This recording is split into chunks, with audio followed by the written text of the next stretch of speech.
So உங்களுக்கு எல்லாருக்கும் presentation தெரியுதுங்களா? தெரியுது பிரபு. ஓகே. ஸோ எல்லா பக்தர்களையும் இந்த 18 நாள் பகவத்கீதை வகுப்புக்கு நம்ம உங்களை அன்போட வரவேற்கின்றோம். இந்த பகவத்கீதை நம்மளோட வாழ்க்கையில நல்ல மாறுதல்களையும் மேன்மையும் சந்தோஷமாகவும் அமைதியாகவும் நமக்கு ப்ராப்பர் கைடன்ஸுக்காகவும் பகவத்கீதை ரொம்ப நமக்கு ஹெல்ப்ஃபுல்லா இருக்கும். ஸோ நம்ம இந்த பகவத்கீதை அகில உலக கிருஷ்ண பக்தி இயக்கம் சாபாக் ஆச்சாரியர் தெய்வத்திரு ஸ்ரீல ஏசி பக்தி வேதாந்த சுவாமி ஸ்ரீல பிரபாத் அவருடைய விளக்க உரையிலிருந்து தான் நம்ம பகவத்கீதை டிஸ்கஸ் பண்ண போறோம். ஸோ இது நீங்க வந்தது எல்லாருக்கும் ரொம்ப நன்றி.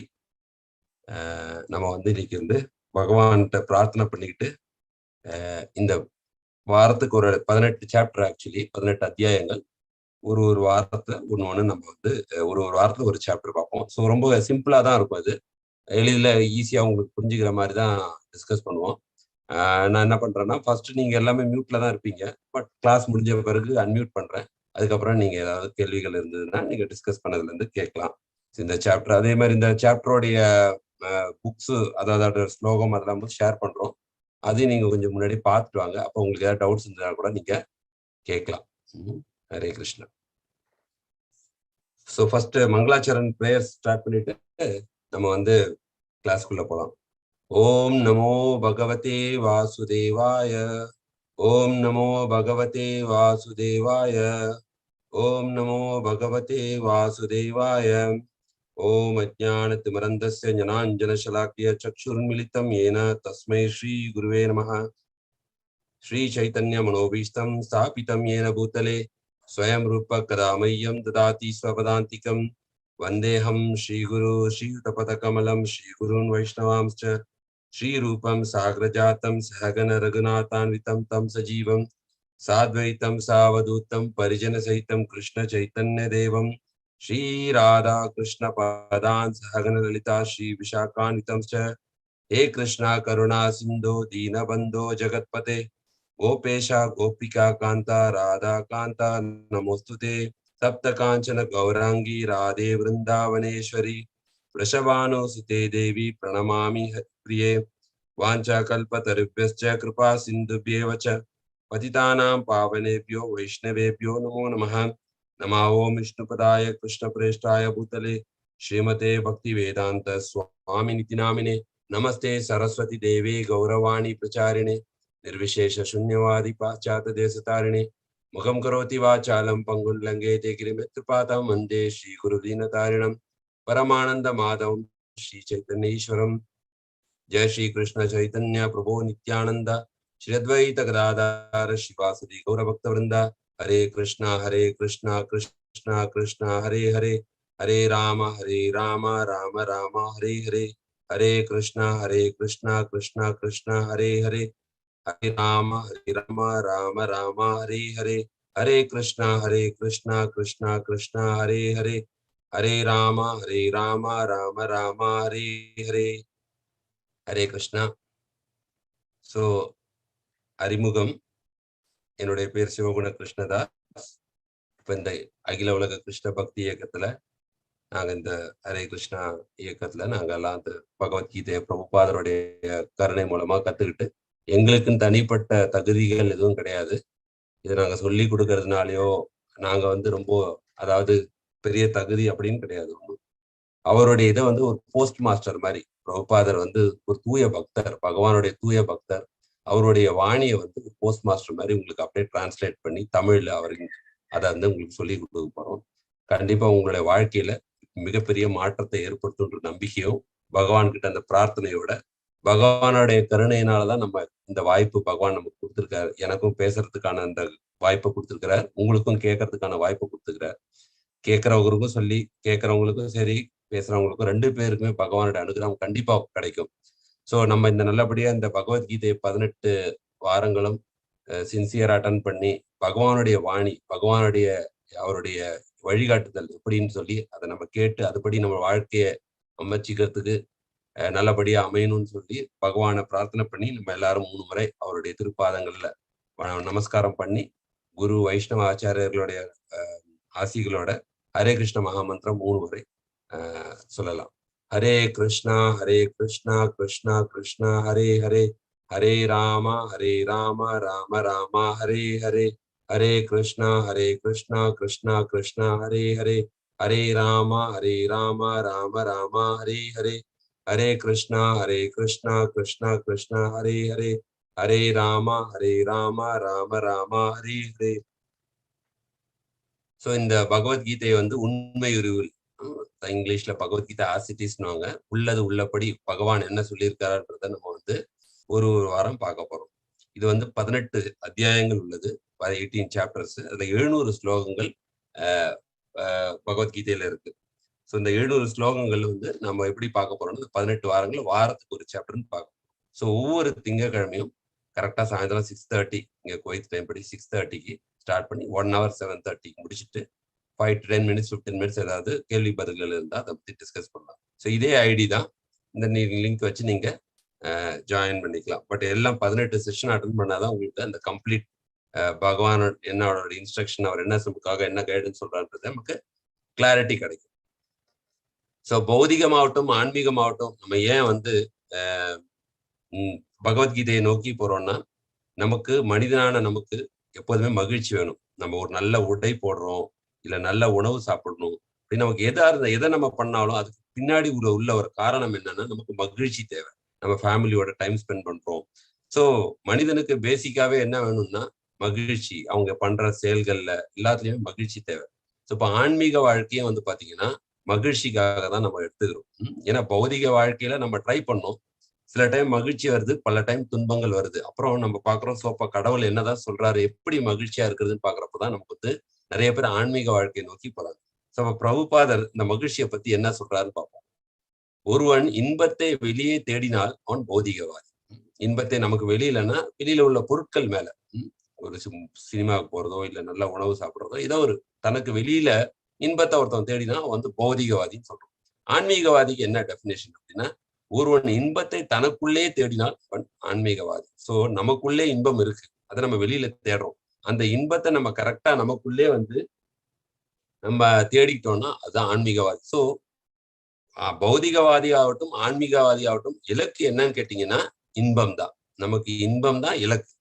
அந்த இன்பத்தை நம்ம எப்படி அடையிறோன்றது தான் நமக்கு எப்படி பண்றோம் அடையிறோன்றது தான் நமக்கு முக்கியமானது. பௌதிகவாதி வந்து வெளியில தேடுறாங்க, சில டைம் அவங்களுக்கு கிடைக்குது, பல டைம் அவங்களுக்கு துன்பத்தை வருது. பட் உள்ளுக்குள்ள தேடுறது அந்த இன்பம் வந்து நிரந்தரமானது, நித்தியமானது. அப்ப இந்த பகவத்கீதையோட அறிவு மூலமா, உன்னத அறிவு மூலமா நமக்குள்ளே எப்படி சந்தோஷத்தை அனுபவிக்கிறதுன்றதை நம்ம வந்து இந்த பகவத்கீதை மூலமா நம்ம கத்துக்கிறோம்.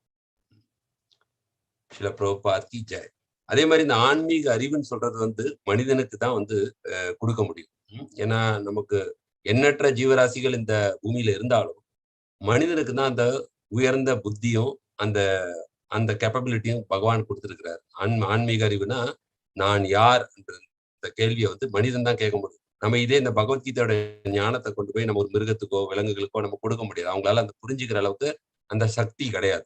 ஆனா மனிதனுக்கு மட்டும் நம்ம எப்போதுமே சில நாள் நம்ம வெளியில உட்காந்து யோசிப்போம், இந்த நிலா வானத்துல எண்ணற்ற நட்சத்திரங்கள் இருக்கலாம், இதெல்லாம் யார் படைச்சிருப்பா, நம்ம ஏன் இங்க இருக்கிறோம், நம்ம ஏன் சில டைம் கஷ்டப்படுறோம், இல்ல பல டைம் நம்ம வந்து சந்தோஷமா இருக்கணும்னு நினைக்கிறப்ப நமக்கு துன்பங்கள் ஏன் நம்ம வாழ்க்கையில வருது, நான் யார், என்னுடைய பயன், என்னுடைய வாழ்க்கையோட பயன் என்ன, என்னுடைய வாழ்க்கையோட லட்சியம் என்ன, நான் எப்படி வாழணும், நான் சரியா தான் வாழ்றேன்னா, இந்த மாதிரி பல கேள்விகள் எல்லாருடைய வாழ்க்கையிலும் ஒரு டைம் நம்ம கண்டிப்பா ஒரு மனசுல வந்துட்டு போகும். சோ அந்த மனிதனுக்கு மட்டும்தான் அந்த ஸ்பெஷல் அந்த மாதிரி இந்த கேள்வி ஞானம். மிருகங்கள் அதுக்கு என்ன அந்த இன்ஸ்டிங் வருதோ அதுபடி செயல்படும். ஆனா மனிதனுக்கு வந்து அந்த கேள்வி ஞானம் சொல்றது, நம்ம கேள்வி கேட்போம், எல்லாத்துக்குமே கேள்வி வைப்போம், இதை ஏன் இப்படி பண்ணணும், அதை ஏன் அப்படி பண்ணணும். மிருகங்கள் அப்படி கேட்காது. சோ அந்த மனிதனுக்கு தான் அந்த ஆன்மீக ஞானம் கொடுக்கப்படுது. ஏன் ஆன்மீக ஞானம் கொடுக்கப்படுதுன்னா, அந்த ஆன்மீக ஞானத்துல வந்து நான் யார், முக்கியமா நமக்கு எல்லா உலகத்தை பத்தி நிறைய தெரியும். ஸ்டாக் மார்க்கெட் பத்தி தெரியும், நமக்கு உள்ள பெரிய பெரிய இன்ஜினியரிங் சப்ஜெக்ட் தெரியும், மெடிக்கல் தெரியும், மெடிக்கல் அட்வான்ஸ்மெண்ட் டெக்னாலஜி எல்லாமே தெரியும். எல்லாமே தெரிந்த நமக்கு நான் யாருன்றது நம்ம கேட்கறதே கிடையாது.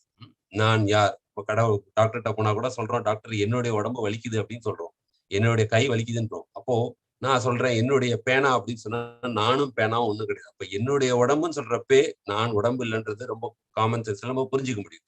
அப்ப நான் யாருன்ற கேள்விய பகவத்கீதை மூலமா நம்ம இந்த ஆன்மீக அறிவை நம்ம எடுத்துக்கிறோம். அதுதான் ஃபண்டமெண்டல் ஃபவுண்டேஷன். ஒரு பில்டிங்க்கு எப்படி அஸ்திவாரம் முக்கியமோ, இந்த மாதிரி நான் யாருன்றது தெரிஞ்ச பிறகுதான் நம்ம வந்து அடுத்தபடி வாழ்க்கையில எடுத்து வைக்கிறப்பதான் நம்ம அதை நம்ம சரியா நம்ம வந்து வாழ முடியும். அந்த அறிவை வந்து இந்த உன்னத அறிவு வந்து பகவத்கீதை மூலமா நம்ம தெரிஞ்சுக்கணும். சோ மனிதனுக்கு தான் இந்த ஆன்மீக அறிவுன்றது ரொம்ப முக்கியம். ஏன்னா அவையார் கூட பாடியிருக்காங்க, அரிது அரிது மானிடராய் பிறத்தல் அரிது அரிது அதனும் அரிது, அதாவது எந்தவித குறைபாடுகள் இல்லாமல் பிறப்பது அரிதுன்றது அவையார். அப்போ நம்மளுடைய ஞானிகள், ஆச்சாரியர்கள், சாதுக்கள் எல்லாமே சொல்லியிருக்காங்க, மனித பிறவின்றது ரொம்ப ஸ்பெஷலான பிறவி. அது கிடைக்கிறதுன்றது துர்லபம். ரொம்ப கடினமா தான் பல பற்பல பிறவிகள் கடந்துதான் நமக்கு மனித பிறவி கிடைக்குது. அந்த மனித பிறவியில தான் நமக்கு அந்த ஆன்மீக தேடல் இயற்கையா சில பேருக்கு வருது, பல பேருக்கு சொல்லிக் கொடுத்த பிறகு வருது. சோ அந்த ஆன்மீக வாழ்க்கை நமக்கு எப்படி நம்ம தேடுற அந்த இன்பத்தை நமக்கு எப்படி அந்த ஆன்மீக வாழ்க்கை மூலமா நமக்கு கிடைக்கும்ன்றது தான் இந்த பகவத்கீதை மூலமா பார்க்க போறோம். சோ இந்த பகவத்கீதை எப்படி சொல்லப்பட்டு எங்கே இருக்குதுன்னு கேட்டீங்கன்னா, நமக்கு எல்லாருக்கும் எல்லாருக்கும் ஓரளவுக்கு அந்த ஃபவுண்டேஷன் தெரிஞ்சிருக்கும். பகவத்கீதை வந்து பாத்தீங்கன்னா முன்னாடி இந்த அறிவு வந்து 5000 வருடம் சொல்லுவாங்க. இல்ல நித்தியமான அறிவு. பட் இது வந்து ஸ்ருதி கேட்டு நினைவில் கொண்டு வச்சிருந்தாங்க. முன்னாடி முனிவர்கள் எல்லாருமே, மனிதர்கள் எல்லாருமே அப்படி ரொம்ப ஷார்ப்பா இருந்தாங்க. முன்னாடி இருந்த யுகத்துல இருந்தவங்க. பட் ஆனா இந்த கலியுகத்துல வியாசர் வந்து பகவானுடைய அவதாரம் தான் அவரும். அவர் என்ன பார்த்தாரு, கலியுகத்துல மந்த புத்தி, மனிதர்களுக்கு மந்த புத்தி இருக்கும், அவரோட நினைவாற்றல் கம்மியா இருக்கும், அவரோட ஆயுட்காலம் கம்மியா இருக்குன்றத அவருக்கு தெரிஞ்சதுனால அவர் என்ன பண்றாரு, அந்த நினைவுல உள்ள அந்த உன்னதமான அறிவை வந்து புத்தக வடிவில் எழுதுறாரு. அப்ப அவர் எழுதுறப்போ அவருக்கு வந்து யாராவது நல்ல ஒரு ஸ்ட்ராங்கா ஒரு எழுதணும், அதாவது கண்டினியூஸா நல்லா ஃபாஸ்டா எழுதக்கூடிய ஒரு ஆள் தேவைப்படுது. அப்போ விநாயகர் அவர் வந்து கேட்கிறப்போ விநாயகர் வந்து அவர் வாலண்டியர் பண்றாரு, நான் எழுதுறேன் அப்படின்னு சொல்லிட்டு. அப்போ அந்த மகாபாரத பூரா சொல்றப்போ, இதிகாசம் சொல்றப்போ அப்போ என்ன பண்றாரு, விநாயகர் தான் எழுதுறாரு. அப்போ விநாயகர்கிட்ட ஒரு கண்டிஷன், விநாயகர் என்ன சொல்றாரு, நீங்க சொல்றதை நிறுத்திட்டீங்கன்னா நான் டக்குன்னு எழுதுறதை நிறுத்திட்டு போயிடுவேன் அப்படின்றாரு. அப்போ வியாசரும் ஒரு கண்டிஷன் போடுறாரு, நான் என்ன சொன்னாலும் அதை புரிஞ்சுக்கிட்டு தான் நீ எழுதணும், புரியாம எந்த வார்த்தையும் நீ எழுதக்கூடாது அப்படின்றாரு. சோ அந்த மாதிரி 2 பேரோட டேர்ம்ஸும். அப்ப விநாயகருக்கு என்ன பண்ணுது, விநாயகருக்கு எப்படி அட்வான்டேஜ்னா அவர் சொன்னா இவர் நிறுத்திடுவார். ஆனா வியாசருக்கு என்ன அட்வான்டேஜ்னா அவருக்கு எப்படி இந்த நேரம் கிடைக்கும்னா இவர் நான் சொன்னதை யோசிச்ச பிறகுதான் எழுதுவார். இப்படிதான் அந்த மகாபாரதம் வந்து புத்தக வடிவில் வந்தது. அந்த மகாபாரதத்துல சாந்தி பருவம்னு இருக்கு. சாந்தி பருவத்தை 25ல இருந்து 40வது சாப்டர்ல அந்த 18 சாப்டர் பகவத்கீதா வந்து உள்ளடக்கியது. அப்ப ஏன் இதை வந்து மகாபாரதத்துல பகவான் வச்சிருக்கிறாருன்னா, ரிக்வேதமோ, சாமவேதம், யஜுர்வேதம், அதர்வேதம்லாம் பாத்தீங்கன்னா ஒரு குறிப்பிட்ட சாரார் தான், சமூகத்தினர் தான் படிப்பாங்க, பிராமணர்கள் அப்படின்னு சொல்லி. பட் இந்த புராணங்களை வந்து எல்லாருமே படிக்கல. அப்ப அந்த புராணத்துல பகவானுடைய அந்த அறிவு அவர் பகவத்கீதை கொடுத்திருக்கிறதுனால யாருக்கும் தங்கு தடை இல்லாம இது வந்து இவங்க தான் படிக்கணும், இவங்க படிக்கக்கூடாதுன்னு கிடையாது. பகவத்கீதை வந்து எல்லாருக்கும் பொது. இன்ஃபேக்ட் பாத்தீங்கன்னா நம்மளோட ஹிந்துன்ற வார்த்தை பகவத்கீதையில எங்கேயுமே கிடையாது. சனாதன தர்மம் தான் இருக்கு. அதனால இந்த பகவத்கீதை வந்து ஒன்லி இந்துஸ்ன்னு சொல்றதும் தவறு. இந்துக்கள் படிப்பதனால பகவத்கீதை இந்துவோட புனித நூல் சொல்றாங்க போச்சு. ஆனா பகவத்கீதை எல்லாருக்கும் பொது. அது வந்து முக்கியமான பாயிண்ட். ஏன்னா பகவான்றவர் வந்து பொதுவானவர், ஒரே கடவுள் தான். அவரை பற்பல இடங்கள்ல அந்தந்த கல்ச்சர் பிரகாரம் வேற வேற பேர் வச்சு கூப்பிடலாம். அல்லான்னு கூப்பிடலாம், ஜீசஸ் கூப்பிடலாம். சோ பட் ஆனா பகவான்றவர் ஒருத்தவர் தான். அந்த பகவான் வந்து எல்லாருக்கும் பொதுப்படையானது. ஸோ அந்த பகவத்கீதையும் வந்து பகவத்கீதை தான் போட்டிருக்கு. பகவத்கீதை என்னன்னா பகவான் மனிதனுக்காக நடப்பதற்காக கொடுக்கப்பட்ட ஒரு நூல் தான் பகவத்கீதை. அதனாலதான் பகவான் கீதை, கீதைனா பாட்டு, பகவத்னா பகவான். சோ பகவானால் கொடுக்கப்பட்டும் பாட்டுன்னு சொல்லலாம், இல்ல பகவானால் கொடுக்கப்பட்டும் சொற்பொழிவுன்னு சொல்லலாம், இல்ல பகவான் மனிதனுக்கு கொடுக்கப்பட்ட ஒரு கைடுன்னு சொல்லலாம். அப்போ இது எப்படி நம்ம புரிஞ்சுக்கிறதுனா, நம்ம ஏதாவது ஒரு வீட்டுல ஏதாவது ஒரு இன்ஸ்ட்ருமெண்ட்டோ டிவைஸோ வாங்குறோம், டிவி வாங்குறோம், வாஷிங் மிஷின் ஏதாவது வாங்குறோம்னா நம்ம அது கூட அந்த மேனுஃபேக்சரர் ஒரு இன்ஸ்ட்ரக்ஷன் மேனுவல் கொடுப்பாங்க. அந்த இன்ஸ்ட்ரக்ஷன் மேனுவல் என்ன பண்ணணும், என்ன பண்ணக்கூடாது அப்படின்னு சொல்றது தெளிவா இருக்கும். அதுபடி நம்ம ஃபாலோ பண்ணா அந்த டிவைஸோட நமக்கு ஃபுல்லான அவுட்புட் நமக்கு கிடைக்கும். நல்லா மெயின்டைன் பண்ண முடியும். அதை இல்ல ப்ராப்பரா நம்ம யூஸ் பண்ணலன்னா அதோடைய இது லைஃப் டைம் குறைஞ்சிடும். அந்த மாதிரி பகவத்கீதையில மனிதன் எப்படி வாழணும், ஏன்னா மனிதனுக்கு இங்க அந்த பிறவியில பிறந்த பிறகு அவனுக்கு கரெக்டான இது எதை பண்ணணும், எதை பண்ணக்கூடாது, எது பண்ணா அவனுக்கு சந்தோஷம் கிடைக்கும், எது பண்ணா அவனுக்கு துன்பம் கிடைக்கும், இந்த வாழ்க்கைன்றது என்ன, இந்த வாழ்க்கையை முடிச்சுட்டு அடுத்த டெஸ்டினேஷனுக்கு எப்படி போறது, உயர்ந்த இலக்கை நோக்கி எப்படி போறது, பகவான் கிட்ட எப்படி திரும்பி போறது அப்படின்னு சொல்லி பகவத்கீதையில ரொம்ப விரிவா சொல்லப்பட்டிருக்கு. சோ மகாபாரதத்துல ஒரு பகுதி தான் இந்த பகவத்கீதை. ஸோ உங்களுக்கு எல்லாம் பகவத்கீதை கண்டிப்பா வந்து மகாபாரதம்ன்றது ரொம்ப ஃபேமஸான காவியம், உங்களுக்கு எல்லாருக்கும் தெரிஞ்சிருக்கும். இருந்தாலும் குயிக்கா சொல்றதுக்கு பாண்டவர்கள், கௌரவர்கள் 2 பேர் இருந்தாங்க. ஸோ அவங்களுக்குள்ள வந்து ஒரு ஒரு வாட்டி அந்த மகாபாரதம் ஃபுல்லா நான் சொல்லல இப்போ. மீன்ஸ் ஜெனரலா அவங்களுக்கு அந்த ஒரு வாட்டி அந்த இது விளையாண்டப்போ, அவங்க என்ன ஆச்சு, அந்த தாயம் விளையாடுறப்போ, அவங்க பாண்டவர்கள் வந்து தோத்து போறாங்க. அவங்க வந்து கௌரவர்கள் வந்து அவங்கள ஏமாத்தி அவங்கள தோற்கடிச்சிடுறாங்க. அப்ப தோற்கடிச்சு கடைசியில அவங்களுடைய மனைவியே அவர் இவரு வந்து தர்மராஜர் வந்து வச்சு விளையாடுறப்போ அவங்கள வந்து சபையில அவங்க மனைவி வந்து துயிலெரிச்சு அவமானப்படுத்தணுன்ற மாதிரி பிளான் பண்றாங்க.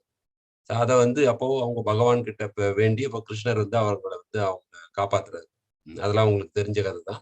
ஸோ கடைசியா வந்து அவங்கள வந்து 13 வருஷம் வனவாசம் அனுப்பிச்சிடுறாங்க. அப்புறம் 13 வருஷம் கழிச்சு அவங்க வனவாசம் முடிஞ்சு திருப்பி வந்து நாங்க சத்திரியர்கள், நாங்க வந்து இந்த ராஜ்யத்தை ஆளணும்.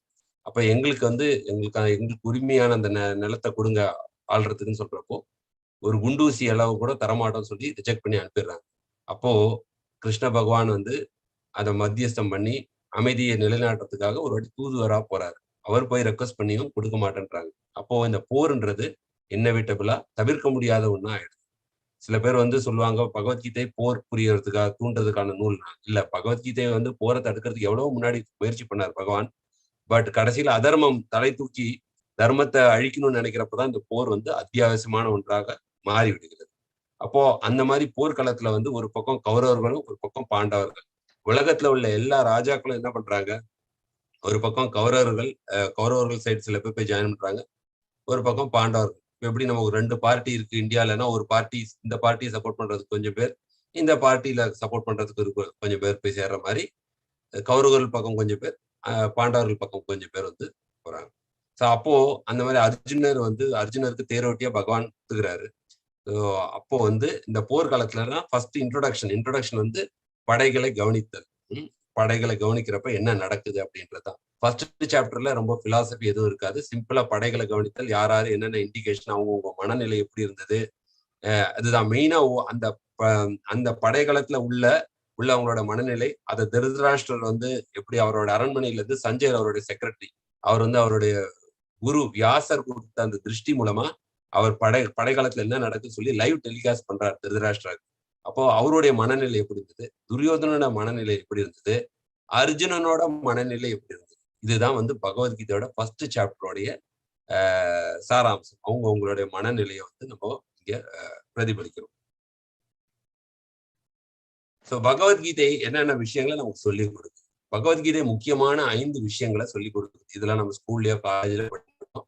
இல்ல மேக்சிமம் மாரல் சயின்ஸ்னு ஒண்ணு படிச்சிருப்போம். நல்லதை செய்யணும், பல பேருக்கு ஹெல்ப் பண்ணணும், கஷ்டப்படுறவங்களுக்கு ஹெல்ப் பண்ணணும், அந்த மாதிரி மாரல் சயின்ஸ் உண்மையா பேசணும் அப்படின்னு. பட் பகவான் அப்படின்றது இது வந்து ரொம்ப டீட்டெயிலா பகவத்கீதையில வந்து பகவான்னா யாரு, கடவுள்னா யார் அப்படின்றது சொல்லப்பட்டிருக்கு. சரி, கடவுள் இருக்கிறாரு, இப்ப நான் யார் அப்படின்றதும் சொல்லப்பட்டது. ஜீவன், இவங்க 2 பேர். பகவான் யார், நான் யார். காலம்னா என்ன, நமக்குன்னு ஒரு ஆயுட்காலம் கிடைக்கப்பட்டிருக்கு. நம்ம சொல்லுவாங்க பிறக்கிறப்ப இத்தனை மூச்சு காலம் நமக்கு இந்த பூமியில இருக்கிறதுக்கு வந்து வரையறுக்கப்பட்டிருக்கு. இப்ப அந்த காலம்னு என்ன, டைம் அப்படின்னு என்ன. ஸோ பகவான், காட், ஜீவன்னா ஜீவாத்மா, காலம் பத்தி ரொம்ப விரிவா சொல்லப்பட்டிருக்கு. பிரகிருதி அப்படின்னா இந்த ஜட இயற்கை, இந்த ஜட இயற்கைன்னா என்னன்னு சொல்லி சொல்லப்பட்டிருக்கு. கர்மானா என்ன, செயல்களின் விளைவுகள். இந்த 2 பத்தி அத கர்ம, ஆக்ஷன் அண்ட் ரியாக்ஷன். இந்த 5 தான் மெயினான டாபிக் பகவத்கீதால. பகவான், ஜீவன், பிரகிருதி, கர்மா, காலம். சோ இத பத்தி நம்ம ஒரு சாப்டர்லயும் வந்து டிஸ்கஸ் பண்ண போறோம். சோ ஃபர்ஸ்ட் சாப்டர் இன்னைக்கு டிஸ்கஸ் பண்றது வந்து குருக்ஷேத்திர போர்க்களத்தில் படைகளை கவனித்தல். அகில உலக கிருஷ்ண பக்தி ஏகம் சாபாக ஆச்சாரியர் ஸ்ரீல பிரபுபாதரின் உரையிலிருந்து நம்ம டிஸ்கஸ் பண்ணுவோம். ஸ்ரீல பிரபுபாதுக்கு ஜெய். ஸோ இது எப்படி நம்ம டிஸ்கஸ் பண்ண போறோம்னா, ஒரு ஸ்லோகமா நம்ம டிஸ்கஸ் பண்ண போறோம். ஏன்னா ஒரு ஸ்லோகம் டிஸ்கஸ் பண்ணா நம்ம இந்த மாதிரி வாரத்துல ஒரு சாப்டர் முடிக்க முடியாது. ஏன்னா ஒரு சாப்டர்ல பாத்தீங்கன்னா இப்ப இந்த சாப்டர்லயே 42 ஸ்லோகம் இருக்கு. எடுத்தேன்னா ரொம்ப டைம். ஸோ தீம் பேஸ்ட், அதுல உள்ள என்ன கண்டென்ட்டோ அதை வந்து எப்படி அந்த மெசேஜ் படி நம்ம வந்து 4 செக்ஷனா பிரிக்கிறாங்க. இந்த பகவத்கீதையில அந்த முதல் சாப்டர் வந்து 4 செக்ஷனா பிரிக்கிறாங்க. அதுல ஒரு சில ஸ்லோகங்கள், முக்கியமான ஸ்லோகங்கள் மட்டும் நம்ம டிஸ்கஸ் பண்ணுவோம். அப்ப ஃபர்ஸ்ட் செக்ஷன்ல என்ன எதை பத்தி சொல்றோம்னா, எந்த சூழ்நிலையில பகவத்கீதை உரைக்கப்பட்டது. ஏன்னா போர்க்களத்துல உரைக்கப்பட்டதுன்னா பாருங்க எவ்வளவு ஒரு முக்கியமான விஷயம்ன்றது நமக்கு தெரியணும். ஏன்னா போர்க்களத்துல வந்து எல்லாரும் சண்டைக்கு ரெடியா இருக்கிற டைம்ல பகவான் இந்த குறையை கொடுக்குறாருன்னா எவ்வளவு ஒரு முக்கியமான விஷயமா இருந்தா அந்த டைம்ல சொல்லியிருப்பாருன்னு பார்க்கணும். சோ பகவத்கீதை உரைக்கப்பட்ட சூழ்நிலை முதல் முதல் ஸ்லோகத்துல இருந்து 11வது ஸ்லோகம் வரைக்கும் அது ஃபர்ஸ்ட் இதுல இருக்கு. ஃபர்ஸ்ட் செக்ஷன் சொல்லலாம். 2வது செக்ஷன் என்னன்னு கேட்டீங்கன்னா, மங்களங்கள் பொருந்திய கிருஷ்ணர். கிருஷ்ணர் வந்து அர்ஜுனரோட இருக்கிறாரு. அவருக்கு என்னென்ன மங்களங்கள் இருக்கு. சோ அதனால என்னென்ன அவங்களுக்கு வந்து நன்மைகள் கிடைக்கும். கிருஷ்ணரோட அசோசியேட் ஆனவங்களுக்கு என்னென்ன நன்மைகள். சோ மங்களங்கள் பொருந்திய கிருஷ்ணர் வந்து 12வது ஸ்லோகத்துல இருந்து 20வது ஸ்லோகம் வரைக்கும் சொல்லப்பட்டிருக்கு. அப்புறம் 21வது ஸ்லோகத்துல இருந்து 27வது ஸ்லோகம் வந்து பகவான் பக்தர்களை எப்படி காக்கிறார் அப்படின்றது வந்து தேர்ட் இதுல சொல்லப்பட்டிருக்கு. அப்ப நம்மளோட வாழ்க்கையில ஜென்ரலா என்னென்ன துன்பங்கள் இருக்கும் அது லாஸ்ட் செக்ஷன். சோ இதை வந்து ஜென்ரலா இப்படி பார்க்கலாம். ஓவர்வியூல பாத்தீங்கன்னா ஃபர்ஸ்ட் வந்து திருதராஷ்டிரன், துரியோதனன் அவங்களுடைய மனநிலை. அப்புறம் அந்த போர்க்காலத்துல வந்து அதுல உள்ள சிம்டம்ஸ் எல்லாம் பார்த்தா யாரு ஜெயிப்பா அப்படின்ற சிம்டம்ஸ் எல்லாம் தெரியுது. இது வந்து முன்னாடியே வந்து ஒரு ட்ரெய்லர் மாதிரி எப்படி யார் இருந்தா எப்படி ஜெயிப்பாங்க. அப்புறம் போர்க்காலத்துல அர்ஜுனன் எவ்வளவு வீரத்தோட போறப்போ அந்த டைம்ல அங்க இந்த உறவினர்கள் எல்லாம் பாக்குறப்ப அவனுடைய மனநிலை எப்படி மாறுது. வீரமா போன அர்ஜுனன் அந்த இடத்துல உற்றார் உறவினர் எல்லாம் அவனுக்கு ஆப்போசிட்ல நிக்கிறப்ப அவங்க சின்ன வயசுல விளையாடியவர்கள் அவனை தூக்கி கொஞ்சனவங்க எல்லாருமே பார்த்தா அவன் மனநிலை எப்படி மாறுது. அது எப்படி அந்த போர்க்களத்துல போர் புரியணும்னு அந்த அர்ஜுனன் டேர்னிங் பாயிண்ட் ஆகும். அந்த எப்படி வந்து மொத்தமா வந்து அவனுடைய மனநிலை வந்து எந்தவித வேகத்தோட போன அர்ஜுனன் ஒரே செகண்ட்ல அந்த மைண்ட் எப்படி மாறுது. அதோட நம்மளுடைய மைண்ட் அப்படிதான். திடீர்னு ஒரு டைம் ரொம்ப ஸ்ட்ராங்கா இருக்கும். இன்னொரு டைம் பாத்தீங்கன்னா அடுத்த நாள் பார்த்தா ரொம்ப வீக்கா ரொம்ப சாஃப்ட் ஆயிடும். சோ அந்த மனநிலையை பத்தி சொல்றேன். ஏன்னா அதுல வாழ்க்கையில நடக்கும் துன்பங்கள் என்னென்ன அது நம்மள வந்து எப்படி வீக் ஆகுது அப்படின்னு சொல்லி இந்த 4 செக்ஷன் நம்ம வந்து இன்னைக்கு பார்க்க போறோம். சோ முதல் ஸ்லோகம் ரொம்ப ரொம்ப ஃபேமஸான ஸ்லோகம். இப்ப இந்த மொத்தம் 700 ஸ்லோகத்துல பகவத்கீதையில பாத்தீங்கன்னா திருதராஷ்டிரன் சொல்ற ஸ்லோகம் இது ஒண்ணுதான். திருதராஷ்டிரர் ஆரம்பத்துல பேசுறாரு. அதுக்கப்புறம் அந்த 700 ஸ்லோகத்துல வாயவே திறக்க மாட்டார். இது ஒரே ஸ்லோகம் தான் கேட்கிறாரு. அவருடைய செக்ரட்டரி சஞ்சய்கிட்ட என்ன கேட்கிறாருன்னா, தர்மக்ஷேத்ரே குருக்ஷேத்ரே சமவேதா யூத்சவஹா மாமகா பாண்டவஸ்சைவ கிம் அகூர்வத சஞ்சயா அப்படின்னு கிம் அகூர்வத சஞ்சயனே என்ன செஞ்சாங்க என்ன கேட்கிறாருன்னா திருதராஷ்டிரர் கேட்கிறாரு. உவாச்சனா திருதராஷ்டிர உவாச்ச திருதராஷ்டிரர் கூறினார். சான்ஸ்கிரிட்ல அப்படி புண்ணிய யாத்திரை தலமான குருக்ஷேத்திரம். சோ குருக்ஷேத்திரம்ன்றது வந்து இமேஜினரியான இடம் கிடையாது. இன்னைக்கும் டெல்லி பக்கத்துல போனீங்கன்னா குருக்ஷேத்திரன்ற ஒரு இடம் இருக்கு. அங்க பகவத்கீதை உரைக்கப்பட்ட இடம் இருக்கு. அங்க பகவத்கீதை உரைக்கப்பட்ட இடத்துல ஒரு கோயிலும் இருக்கு. அங்க ஒரு பேனியன் ட்ரீ ஆலமரம் அது இன்னமும் வந்து நீங்க 5000 வருஷமா பாத்தீங்கன்னா அந்த மரமும் இருக்கு. இன்னைக்கு நிறைய பக்தர்கள் அங்க போய் தரிசனம் பண்ணிட்டு வராங்க. சோ இது வந்து பகவத்கீதை வந்து கற்பனை காவியம் கிடையாது. உண்மையா நடந்த காவியம். இதுக்கான நிறைய எவிடன்ஸ் நீங்க டெல்லி பக்கத்துல போனீங்கன்னா ஹஸ்தினாபூர்ன்றது ஓரளவுக்கு அந்த இதெல்லாம் இருக்கு, எவிடன்ஸ் எல்லாம் இருக்கு. பிளஸ் குருக்ஷேத்திரம் இருக்கு, துவாரகா இருக்கு. துவாரகா வந்து மூழ்கிடுச்சு தண்ணி உள்ள. பிருந்தாவனம் இருக்கு, எல்லாமே இருக்கு. சோ அது வந்து நமக்கு தெரியும். இவ்வளவு விஷயங்கள் அங்க இருக்கிறப்ப இத்தனை கோயில்கள் இதெல்லாம் இருக்கிறப்ப நமக்கு தெரியும். இதெல்லாம் வந்து 5000 வருடங்களுக்கு முன்னாடி நடந்தது. பட் வருஷம் காலங்கள் மாற மாற என்ன ஆகுதுன்னா அந்த இடங்கள்லாம் மாறி கொஞ்சம் நம்ம இது நம்மளால அந்த அளவுக்கு கரெக்டா இது பண்ண முடியாது. பட் ஆனா அதுக்கான கோயில்கள்லாம் இன்னமும் மெயின்டைன் ஆயிருக்காங்க. ஸோ திருதராஷ்டிரர் என்ன கேட்கிறாங்கன்னா புண்ணிய யாத்திரை ஸ்தலமான குருக்ஷேத்திரம். ஸோ ஃபர்ஸ்ட் வந்து குருக்ஷேத்திரம்ன்றது வந்து ஒரு புண்ணியமான ஸ்தலம். தர்மக்ஷேத்திரே குருக்ஷேத்திரே. தர்மம்னா தர்மம் நிலைநாட்டப்பட்ட கஷேத்திரம். இது தெரியுது. இங்க வந்து தர்மத்துக்கும் அதர்மத்துக்கும் போர் நடக்குது. கௌரவர்கள் பாண்டவர்கள். கௌரவர்கள் வந்து ஊசி முனை இடம் கூட தரமாட்டேன்னு சொல்லி 13 வருஷம் நீ இருந்துட்டு வா நான் தரேன்னு சொல்லி ஆனா இருந்துட்டு வந்த பிறகு தரமாட்டேன்றாங்க. அதர்மம். அப்போ குருக்ஷேத்திரம் வந்து தர்மஸ்தலம். அப்போ அங்கேயே ஒரு சிம்டம் நமக்கு தெரியுது. தர்மக்ஷேத்திரே குருக்ஷேத்திரே தர்மக்ஷேத்திரமான குருக்ஷேத்திரத்துல சமவேதா யூத்சவஹா ஒன்று கூடிய பிறகு போர் புரிய விருப்பம் கொண்டு ஒன்று கூடிய பிறகு மாமகா இங்க வந்து திருதராஷ்டிரன் சொல்ற மாமக்கானா என்னுடைய பிள்ளைகள் உரிமையோட பாசத்தோட சொல்றாரு மாமகா. ஆனா பாண்டவர்கள் வந்து இவர்தான் அவரோட தம்பியோட பசங்கன்னா கூட அவர் சொல்ற பாண்டுவின் புதர்கள் அவரும் அவர் தம்பி அவருடைய பிள்ளைகளை பார்க்கலாம். அங்கேயே பிரிச்சு பாக்குறாரு. பாண்டவா செய்வ என்ன செய்தனர் சஞ்சயனே. இதுதான் ஒரே ஸ்லோகம் பகவத்கீதால திருதராஷ்டிரர் கேட்கறது. தர்மக்ஷேத்திரே குருக்ஷேத்திரத்துல சமவேதா யூத் சபா சண்டை போட நின்றவங்களுக்கு மாமக்கா என்னுடைய பிள்ளைகளும் பாண்டவ செய்வ கிம் அக்குரு என்ன செய்தன சஞ்சயனே. இதுதான் வந்து பகவத்கீதை உரைக்கப்பட்ட சூழ்நிலையில வந்து சொல்லப்பட்டிருக்கு. இப்போ பகவத்கீதை உரைக்கப்பட்ட சூழ்நிலையில நம்ம சொன்ன மாதிரி முன்னாடி ஒவ்வொருத்தருடைய மைண்ட் ஒரு மாதிரி இருக்கு. நமக்கு வந்து வெளியில தான் நம்மளுடைய சொல்லுவாங்க face is the index of the mind அப்படின்னு. முகத்துல இருந்தே நமக்கு தெரியும் நம்ம மனதுல என்ன மாதிரி எண்ணங்கள் ஓடுது.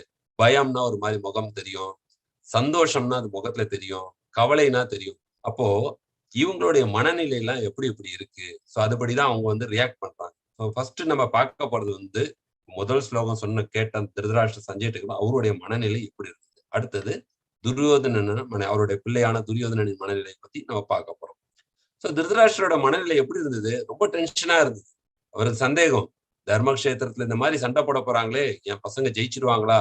அதர்மம்னு தெரிஞ்சு கூட அவர் பிள்ளைகள் மேல ரொம்ப அட்டாச்மெண்டா இருந்ததுனால அவருக்கு அதாவது சொல்லுவாங்க பாசம் கண்ணை மூடிடுச்சு அப்படின்னு. அந்த மாதிரி அவருடைய பாசம் மகன் மேல வச்சிருந்த பாசம் அவர் கண்ணை மூடிச்சு. இயற்கையாவே அவர் குருடுதான்.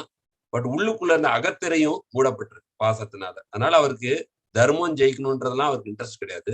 என் பிள்ளைகள் எப்படியாவது ஜெயிக்க முடியுமா? அப்புறம் தானே தர்மக்ஷேத்திரமாச்சே, இது தர்மக்ஷேத்திரத்துல தர்மம் தானே வெல்லும், என் பிள்ளைகள் வெல்ல முடியுமான்ற ஒரு சந்தேகம், அந்த சந்தேகத்துக்கு கலந்தோட பயம், பாரபட்சம், இந்த மூணு வந்து அவருடைய மனநிலை. இந்த சந்தேகம் இருந்தது, பயம் இருந்தது, பாரபட்சம் இருந்தது. அப்போ பயம், ஏன் அவருக்கு பயம் வருது? அவர் தான் ராஜாவா இருந்தாரு, ஏன் அவருக்கு பயம் வருதுன்னா, எப்போதுமே ரொம்ப அட்டாச்மெண்ட் இருந்ததுன்னா அந்த அட்டாச்மெண்ட் ஆன அவங்க வந்து நம்மளை விட்டு போயிடுவாங்களோ, அவங்களுக்கு ஏதாவது ஆயிடுமோ அப்படின்ற ஒரு பயம் இருக்கும். அதுதான் ரொம்ப அட்டாச்மெண்ட் இருந்து இங்க உள்ள ஜட இந்த இந்த உலகத்துல வந்து இந்த ஜட உலகத்துல வந்து ரொம்ப எந்த விஷயத்து மேலேயும் வந்து ரொம்ப ஓவரா பற்றுதல் வைக்கக்கூடாதுன்னு சொல்லி ஆச்சாரியர்கள் சொல்றாங்க. ஏன் சொல்றாங்க அப்படின்னா, இங்க ஒரு நாள் அதை விட்டுட்டு தான் போயாகும். சோ தனது பற்றுதலால் தான் அதர்மமாக நடப்பது, தனது பற்றுதலால் தான் அதர்மமாக நடப்பது தெரிஞ்சது. சோ இந்த பற்றுதல்னாலதான் அவர் அதர்மத்துக்கு சப்போர்ட் பண்றாரு. இப்ப அந்த பயம் இருக்கு. என்ன தப்பு பண்ணவங்களுக்கு எப்போதுமே மனசு டப்ப டப்ப டப்பன்னு உள்ள அடிச்சுக்கிட்டே இருக்கும். அந்த மாதிரி திருதராஷ்டிரருக்கு தெரியுது, நம்ம அதர்மம் தான் நம்ம பசங்க பண்றாங்க, இவங்க ஜெயிப்பாங்களா, அவங்களுக்கு என்ன ஆகும் அவங்களுடைய லைஃப் அப்படின்னு சொல்லி அந்த பதட்டம் அவருடைய மனதுல இருந்தது. அடுத்தது பாரபட்சம். பாரபட்சம்னா என்னன்னா, நான் எனது என்ன மனோநிலை இதெல்லாம் என்னது அப்படின்ற மாதிரி மாமகா பாண்டகா செய்வா அப்படின்ற, அதாவது என்ன சொல்றாரு முன்னாடின்னா, என்னுடைய பிள்ளைகள் அப்படின்னு சொல்லி என்னது அப்படின்றாரு ஃபர்ஸ்ட். அதையே வந்து மாமகா அப்படின்னா அவரு நான் எனதுன்றது வந்து அந்த ஒரு மனநிலை என்ன பண்ணுது அவரை, அந்த பாரபட்சம் சமமா பார்க்கல. பாண்டுவோட புதல்வர்களை சமமா பார்க்கல. அவர் வந்து அவரை ஒதுக்கி பார்க்கிறாரு. அதை வந்து பாரபட்சம் பார்க்கறது வந்து அவருக்கு அந்த மனது வந்து ஒரு இதுவா இல்ல, ஈக்குவல் விஷன் கிடையாது. அதனால நம்ம வாழ்க்கையில கத்துக்கிற பாடம் என்னன்னா, அளவுக்கு அதிகமான பற்றுதல் கவலையை ஏற்படுத்தும். ரொம்ப அது போய் பார்த்திருக்கோம் நம்ம வீட்டுல வயசானவங்க எல்லாம் பாத்தீங்கன்னா, அப்போ பிள்ளைகள் மேல ரொம்ப பற்றுதலா இருப்பாங்க. அவங்க எப்போ போன் பண்ணுவாங்க, எப்ப பேசுவாங்க. ஆனா ரொம்ப அவங்க 4 நாள் போன் பண்ணலாம் ரொம்ப கவலையாயிடும். ஏன் பண்ணல அப்படின்னு கேட்பாங்க, ஏன் பேசலன்னுவாங்க. பேசலாம் ரொம்ப கவலை. சோ எங்கேயுமே பற்றுதல் ஜாஸ்தியா இருந்ததுன்னா அங்க வந்து கவலையை ஏற்படுத்தும். சோ அந்த பற்றுதலை நம்ம எப்படி ரெகுலேட் பண்றது, எப்படி மாற்றுறதுன்னு சொல்லி போக பகவத்கீதையில நம்ம நம்ம டீட்டெயிலா டிஸ்கஸ் பண்ணுவோம். பகவான் சொல்றது எப்படி பற்றுதல் வைக்கணும், யார் மேல பற்றுதல் வைக்கணும், அந்த பற்றுதல் எந்த அளவுக்கு வைக்கணும், அதெல்லாம் வந்து வரப்போற 2வது சாப்டர்ல கிளியரா சொல்லுவோம். சோ அளவுக்கு இதுல வந்து முக்கியமான நம்ம கத்துக்க வேண்டிய பாடம் என்னன்னா, ஏன்னா பகவத்கீதைன்றதே நமக்கு வழிகாட்டியான நூல். அப்போ பகவத்கீதையில ஒரு இதுலயும் வந்து பாத்தீங்கன்னா நமக்குன்னு வாழ்க்கையில கத்துக்க வேண்டிய பாடங்கள் நிறைய இருக்கு.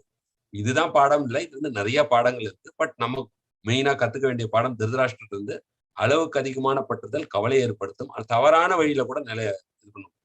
சில பேர் பாத்தீங்கன்னா அரசியல்வாதிகள் அவங்க பிள்ளை மேல அதிகமான பற்றுதல் இருக்கிறப்போ அவங்க என்னதான் தவறு செய்தாலும் எப்படியாவது பணம் கொடுத்து அவங்களை வெளியில கொண்டு வர்றது, அதர்மம் வழியில போய் அவங்க பண்ண தப்ப மறைக்கிறது, அதெல்லாம் வந்து நிறைய நடக்குது. அதனால பாத்தீங்கன்னா சமுதாயத்துல வந்து அமைதி கெட்டு போய் நிறைய வயலன்ஸ் அந்த மாதிரி தேவையில்லாத பிரச்சனைகள்லாம் நம்ம ஃபேஸ் பண்றோம். பண பண அதிகாரம் உள்ளவங்க, பணபலம் உள்ளவங்க, பவர் அதிகாரத்துல உள்ளவங்க அது மாதிரி துஷ்பிரயோகம் பண்றாங்க.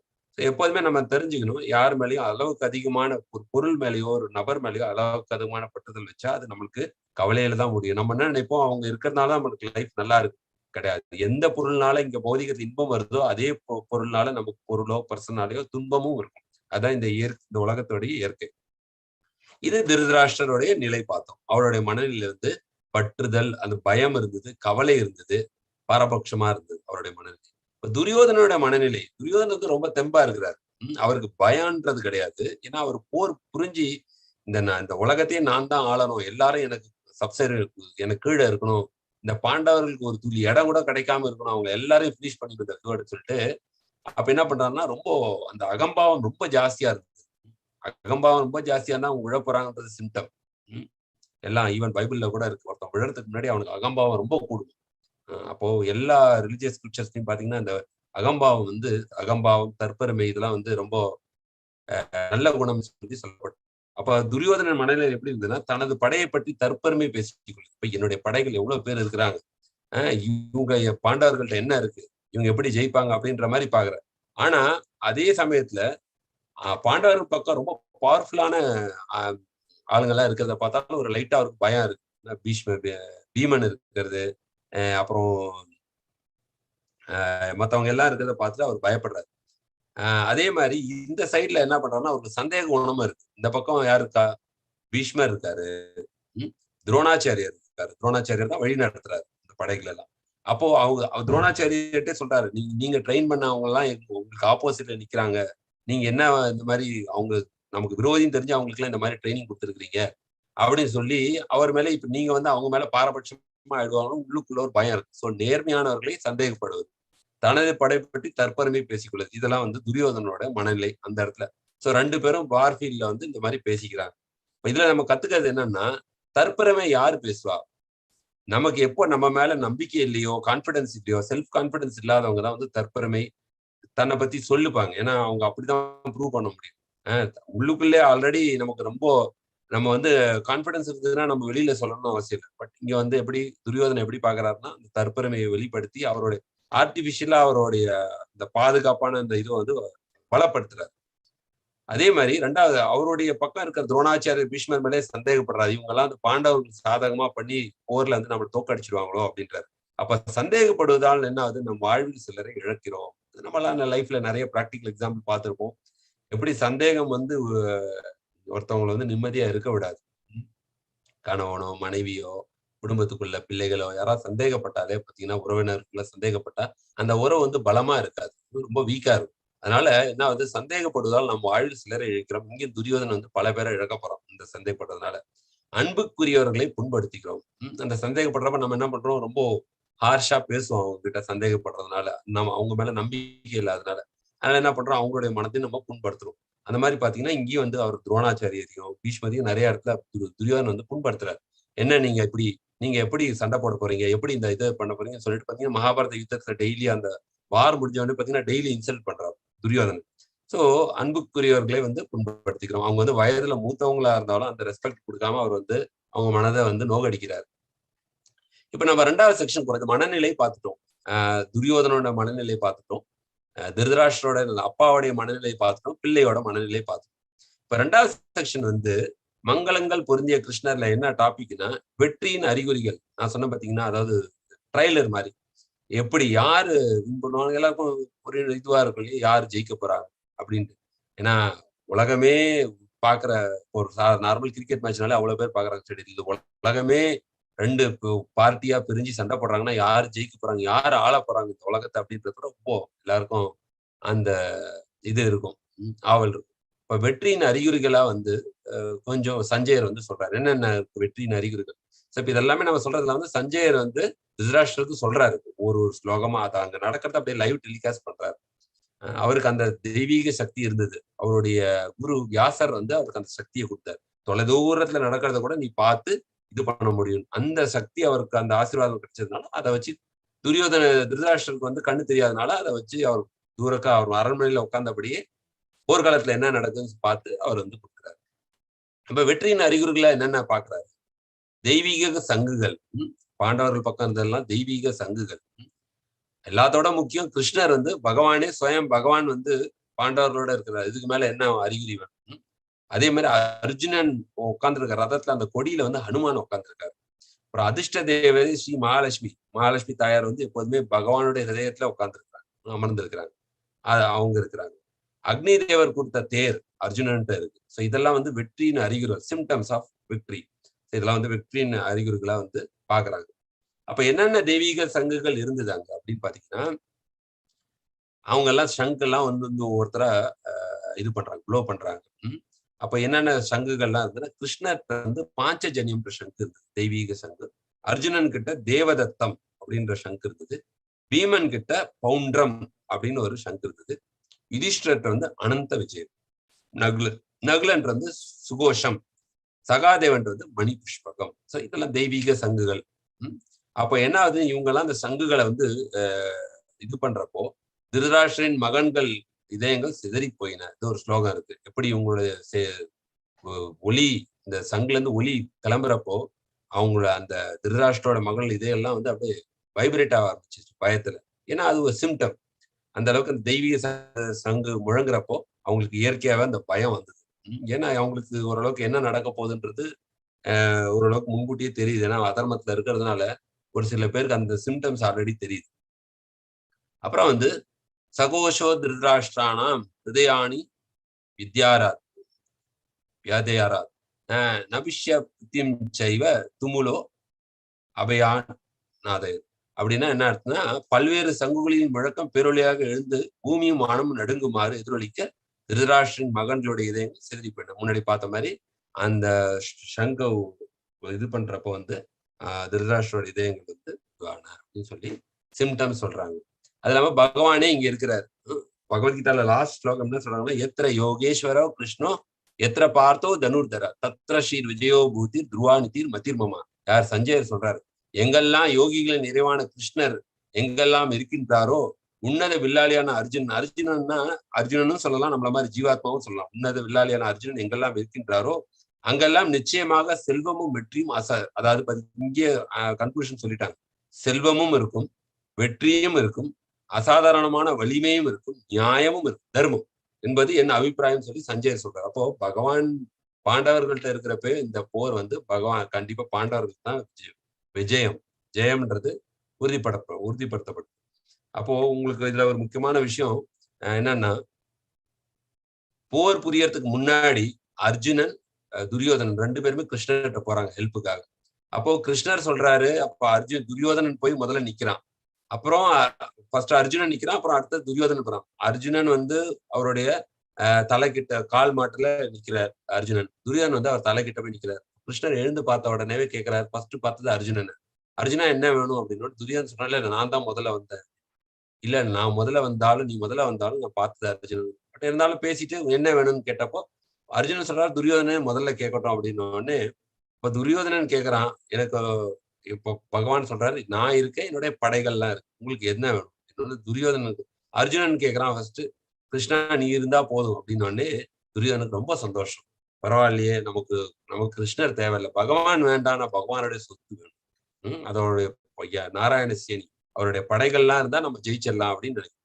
இப்ப நம்மளும் வாழ்க்கையில் என்ன நினைக்கிறோம், பகவானுடைய சொத்து, அதாவது பணம், பேர், புகழ், இதெல்லாம் இந்த பௌதிக உலகம்ன்றது பகவானுடைய சொத்து. இந்த பௌதிக உலகத்து மேல நம்பி நம்ம போனோம்னா நமக்கும் தோல்விதான் நிச்சயம் இறுதியில. ஆனா பகவான் கூட இருந்தோம்னா இந்த பௌதிக உலகத்திலும் நல்லா வாழலாம். அதே மாதிரி பகவானுடைய வழிகாட்டுதலும் நமக்கு இருக்கும். அதுதான் அர்ஜுனன் எடுத்துக்கிட்டது. அப்போ கிருஷ்ணர் சொல்றாரு, நான் சண்டைலாம் போட மாட்டேப்பா, நான் வந்தா சும்மாதான் இருப்பேன். இருந்தாலும் பரவாயில்ல, ஆனா நான் ஒத்த ஆளாதான் வருவேன், என்கிட்ட ஒண்ணும் கிடையாது, சேனைகள்லாம் இவங்க எடுத்துக்க போறாங்க துரியோதனன். பரவாயில்ல கிருஷ்ணா, நீங்க கூட இருந்தாலே போதும். என்னைக்குமே பகவான் நம்ம கூட இருந்தா நமக்கு சரியான வாழ்க்கையில சரியான வழிகாட்டுதல் நமக்கு கிடைக்கும். அது வந்து ரொம்ப முக்கியமான பாயிண்ட். அதனாலதான் சொல்றேன், எத்திர யோகேஸ்வரோ கிருஷ்ணோ, எங்கெல்லாம் கிருஷ்ணர் இருக்காரோ, எத்திர பார்த்தோ தனுர்தர, எங்க அர்ஜுனன் இருக்கானோ தத்ர ஸ்ரீ விஜயோபூத்தி, அங்கெல்லாம் வெற்றி இருக்கும். துருவானிதிர் மதிர்மமா, அங்க வெற்றியும் அசாதாரணமான வலிமையும் நியாயமும் இருக்கு. அப்போ நம்ம ஆன்மீக வாழ்க்கைன்னா என்னன்னா, ஆன்மீக வாழ்க்கைன்னா பகவான் பக்கம் இருக்குது, பௌதிக வாழ்க்கைன்னா பகவானுடைய சொத்து பக்கம் இருக்குது. பகவானுடைய சொத்து போதும், பகவான் வேணாம்னு நினைக்கிறது பௌதிக வாழ்க்கை. ஜஸ்ட் புலனின்பம் அப்படி இருந்துட்டு வாழ்ந்து ஒரு நாள் இறந்துட்டு போயிருது. ஆனா ஆன்மீக வாழ்க்கை என்னன்னா, கடவுளை நம்ம கூட சேர்த்துக்கிறது. நம்மளோட வாழ்க்கையில எல்லாத்துலயும் கடவுளை வந்து சென்டரா வச்சுக்கிறது. கடவுளை வாழ்க்கையில நம்ம கூட ஆட் பண்ணிட்டோம்னா அது ஆன்மீக வாழ்க்கை. சோ அதுதான் வந்து இங்க வந்து கிருஷ்ணர் கூட இருக்கிறது, பகவான் இருக்கிறது வந்து எப்படி நம்மளுடைய வாழ்க்கைக்கு வெற்றி தரும் அப்படின்றத வந்து இந்த ஸ்லோகம் மூலமா புரிஞ்சுக்கிறோம். இது வந்து 18வது சாப்டர்ல 78வது ஸ்லோகம், அதாவது கன்க்ளூஷன் ஆஃப் பகவத்கீதா. எத்திர யோகேஸ்வர கிருஷ்ணன் சொல்லி சஞ்சயர் முடிக்கிறார் இந்த ஸ்லோகத்தோட. சோ அது ஒரு முக்கியமான பாயிண்ட். அதே மாதிரி மங்களம் பொருந்திய கிருஷ்ணர்ல இந்த பாயிண்ட்டும் பாக்குறோம். கிருஷ்ணர்கிட்ட சரணடைந்த யாருக்குமே மிகப்பெரிய ஆபத்திலும் பயப்பட ஒரு மிகப்பெரிய ஆபத்திலும் பயப்பட தேவையில்லை. இது நம்ம தியரியா சொல்றோமா? இல்ல. உங்களுக்கே தெரியும் திரௌபதியை வந்து எப்படி அவங்க வந்து சபையில எல்லார் முன்னாடியும் அவமானப்படுத்தணும், துயிலுறணும்னு நினைக்கிறப்போ, அவங்க வந்து என்ன பண்றாங்க, பீஷ்மர்கிட்ட போய் முறையிடுறாங்க. பீஷ்மர் வந்து எவ்வளவு பவர்ஃபுல்லான ஆச்சாரியர். ஆனா பீஷ்மரால ஒண்ணும் பண்ண முடியல. துரோணாச்சாரியார்ட்ட போறாங்க. பண்ண முடியல. ஹெல்ப் பண்ண முடியல. கிருபாச்சாரியார்ட்ட போய் கேட்கறாங்க. என்ன காப்பாத்துங்க. என் மானத்தை வந்து இவங்க சபையில இது பண்ண பண்றாங்க. நீங்கலாம் வயதுல பெரியவங்க. உங்களுக்கு நல்லது கெட்டது எதுவும் தெரியும். நீங்க தான் இத தடுத்து நிறுத்தணுன்றப்ப எல்லாருமே வெட்கத்தோட தலைய குனிறாங்க வச்சு யாரும் திரௌபதிய காப்பாத்தல. அப்புறம் அவங்க பஞ்ச பாண்டவர்கள்லாம் உங்களுக்கு தெரியும். பீமன் எவ்வளவு பவர்ஃபுல், யுதிஷ்டிர மகாராஜ் எவ்வளவு பவர்ஃபுல், அர்ஜுனன் எவ்வளவு சிறந்த வில்லாளி. அவங்க கிட்ட போய் ஒவ்வொருத்தவங்களா கதறாங்க. திரௌபதி கதறாங்க. பட் எல்லாருமே தலைய குனிஞ்சு ரொம்ப அழறாங்க எல்லாருமே. கவலைப்பட்டு இந்த மாரி ஆயிடுச்சே அப்படின்னு. ஆனா யாருக்கும் வந்து காப்பாத்த முடியல. ஏன்னா எல்லாருமே தோல்வி அடைஞ்சுட்டாங்க. பாண்டா இவங்க கௌரவர்கள் முன்னாடி. அப்போ திரௌபதி என்ன பண்றாங்கன்னா, ஒ அவங்க நம்மள காப்பாத்திக்கலாம்னு சொல்லிட்டு, அவங்க ஒரு கைய வந்து அவங்க ட்ரெஸ் மேல வச்சுக்கிட்டு கோவிந்தா அப்படின்னு கூப்பிடுறாங்க. அப்பயும் பகவான் வரல. ஏன்னா அவங்க வந்து ஸ்டில் அவங்க என்ன பண்றாங்கன்னா, அவங்க கைய நம்பி இருக்கிறாங்க. இந்த கை என்ன காப்பாத்தும். என்ன ஆடைய இது கெட்டியா பிடிச்சுக்கும் அப்படின்னு. அப்புறம் இந்த கையும் என்ன காப்பாத்தாதுன்னு நினைச்சு அந்த சரணாகதி எடுக்குறாங்க. அந்த கைய 2 கையும் உயர்த்தி கோவிந்தா அப்படின்னு சொல்றப்போ, பகவான் உடனே வந்து திரௌபதிக்கு அந்த எண்ணெய் அதாவது அளவில்லா அந்த சாரி குடுத்து, புடவைய குடுத்து, அவருடைய மானத்த காப்பாத்துறாங்க இந்த சபையில. சோ வந்து அ பகவான் கிட்ட சரணடைஞ்சா நம்ம என்ன நினைக்கிறோம், நம்ம நெறைய பௌதிக விஷயங்கள விட்டுருவோம்னு நினைக்கிறோம். பகவான் கிட்ட சரணடைந்தா எந்த பௌதிக விஷயம் நம்ம ரூ. 10 குடுத்தா பகவான் ரூ. 100 தான் திருப்பி தருவாரு. ஆனா அந்த ரூ. 10 குடுக்குற மனப்பக்குவம், மனசு இருக்கான்றதான் பாக்குறாரு. அத வச்சு ரூ. 10 பாக்குறது இல்ல. இல்ல பழம் குடுக்குறோம். எது இருக்கு என்கிட்ட இதுதான் இருக்கு பகவானே இது உனக்குன்னு சொல்லி கொடுத்தா அவர் என்கிட்ட என்ன இருக்கோ சொல்லி அதை நம்ம கிட்ட கொடுத்தாரு. பகவான் கிட்ட எண்ணற்ற சொத்துக்கள், எண்ணற்ற சக்திகள் இருக்கு. ஸோ இதுதான் வந்து பகவானுக்கும் அந்த பக்தனுக்கும் உள்ள ஒரு உறவு என்னன்னா, பக்தன் வந்து பகவானை நம்பி இருக்கான்.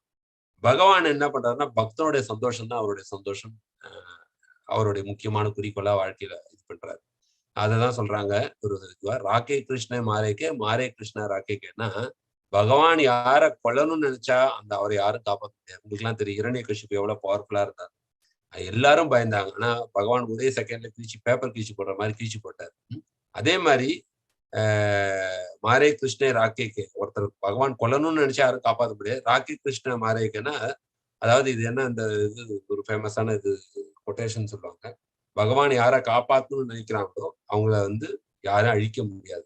பகவான் யார அழிக்கணும்னு நினைக்கிறாங்களோ அவள யாராலுமே காப்பாத்த முடியாது. இப்ப நம்ம நினைக்கிறோம் இவங்க நம்மளுடைய அப்பா, அம்மா, இல்ல தந்தை, இல்ல இந்த கவர்மெண்ட் காப்பாத்துது அப்படின்னு நம்ம நிறைய நினைக்கிறோம். ஆனா உண்மையிலே வந்து எல்லாத்துக்கும் பின்னாடி இருந்து நம்மள காப்பாத்துறது பகவான். நமக்கு 3 வேளை உணவளிக்கிறது, காற்று, நீர். இன்னைக்கு நம்ம வந்து பேசுறோம். அந்த நாக்கு வந்து செயல்படுது. அ நம்ம இந்த கிளாஸ் எடுக்கிறோம். நம்ம கிளாஸ் கேட்க முடியுது. இது எல்லாமே பகவானுடைய கருணையினால தான் நடக்குது. நம்ம வந்து எல்லாருமே ஒரு கருவிகள் தான். பகவானுடைய இந்த கம்பேஷன் இரக்க குணத்துல உள்ள ஒரு கருவிகள் தான் நம்ம. அதனால அது ரொம்ப முக்கியம். ஒரு புல்லு கூட பகவானோட இச்சை இல்லாம அசையாதுன்னு சொல்லுவாங்க. அந்த அளவுக்கு பகவானோடைய சக்தி எல்லா இடத்துலயும் வியாபித்திருக்கு. எல்லாம் அவருடைய கிரியேஷன் ஃபுல்லா இருக்கு. ஸோ இது வந்து பகவான்கிட்ட சரணடைந்தா நமக்கு என்ன பலன் அப்படின்றது. அதே மாதிரி கொடியில ஹனுமான் கொடியில இருக்கிறது வந்து வெற்றியோட நிச்சயம். எப்படி ஹனுமான் வந்து ராமர் கூட இருந்தாரோ, திரேதா யுகத்துல வந்து எப்படி ராமரோட உறுதுணையா இருந்து சீதா மாதாவை மீட்டெடுத்து ராவணனை அழிச்சதுக்கு உதவி பண்ணாரோ, அப்ப அதே ஹனுமான் இங்கேயும் வந்து அதே ராமர் தான் இங்க கிருஷ்ணரா அவதாரம் பண்ணியிருக்காரு. அப்ப அதே இதுல வந்து தேர்ல வந்து ஹனுமான் இருக்கிறதுனால கண்டிப்பா வந்து இந்த பாண்டவர்கள் தான் வெற்றி அடைவாங்கன்றதும் ஒரு சிம்டம். ஸோ இதெல்லாம் வந்து சிம்டம்ஸ் பார்க்கணும்.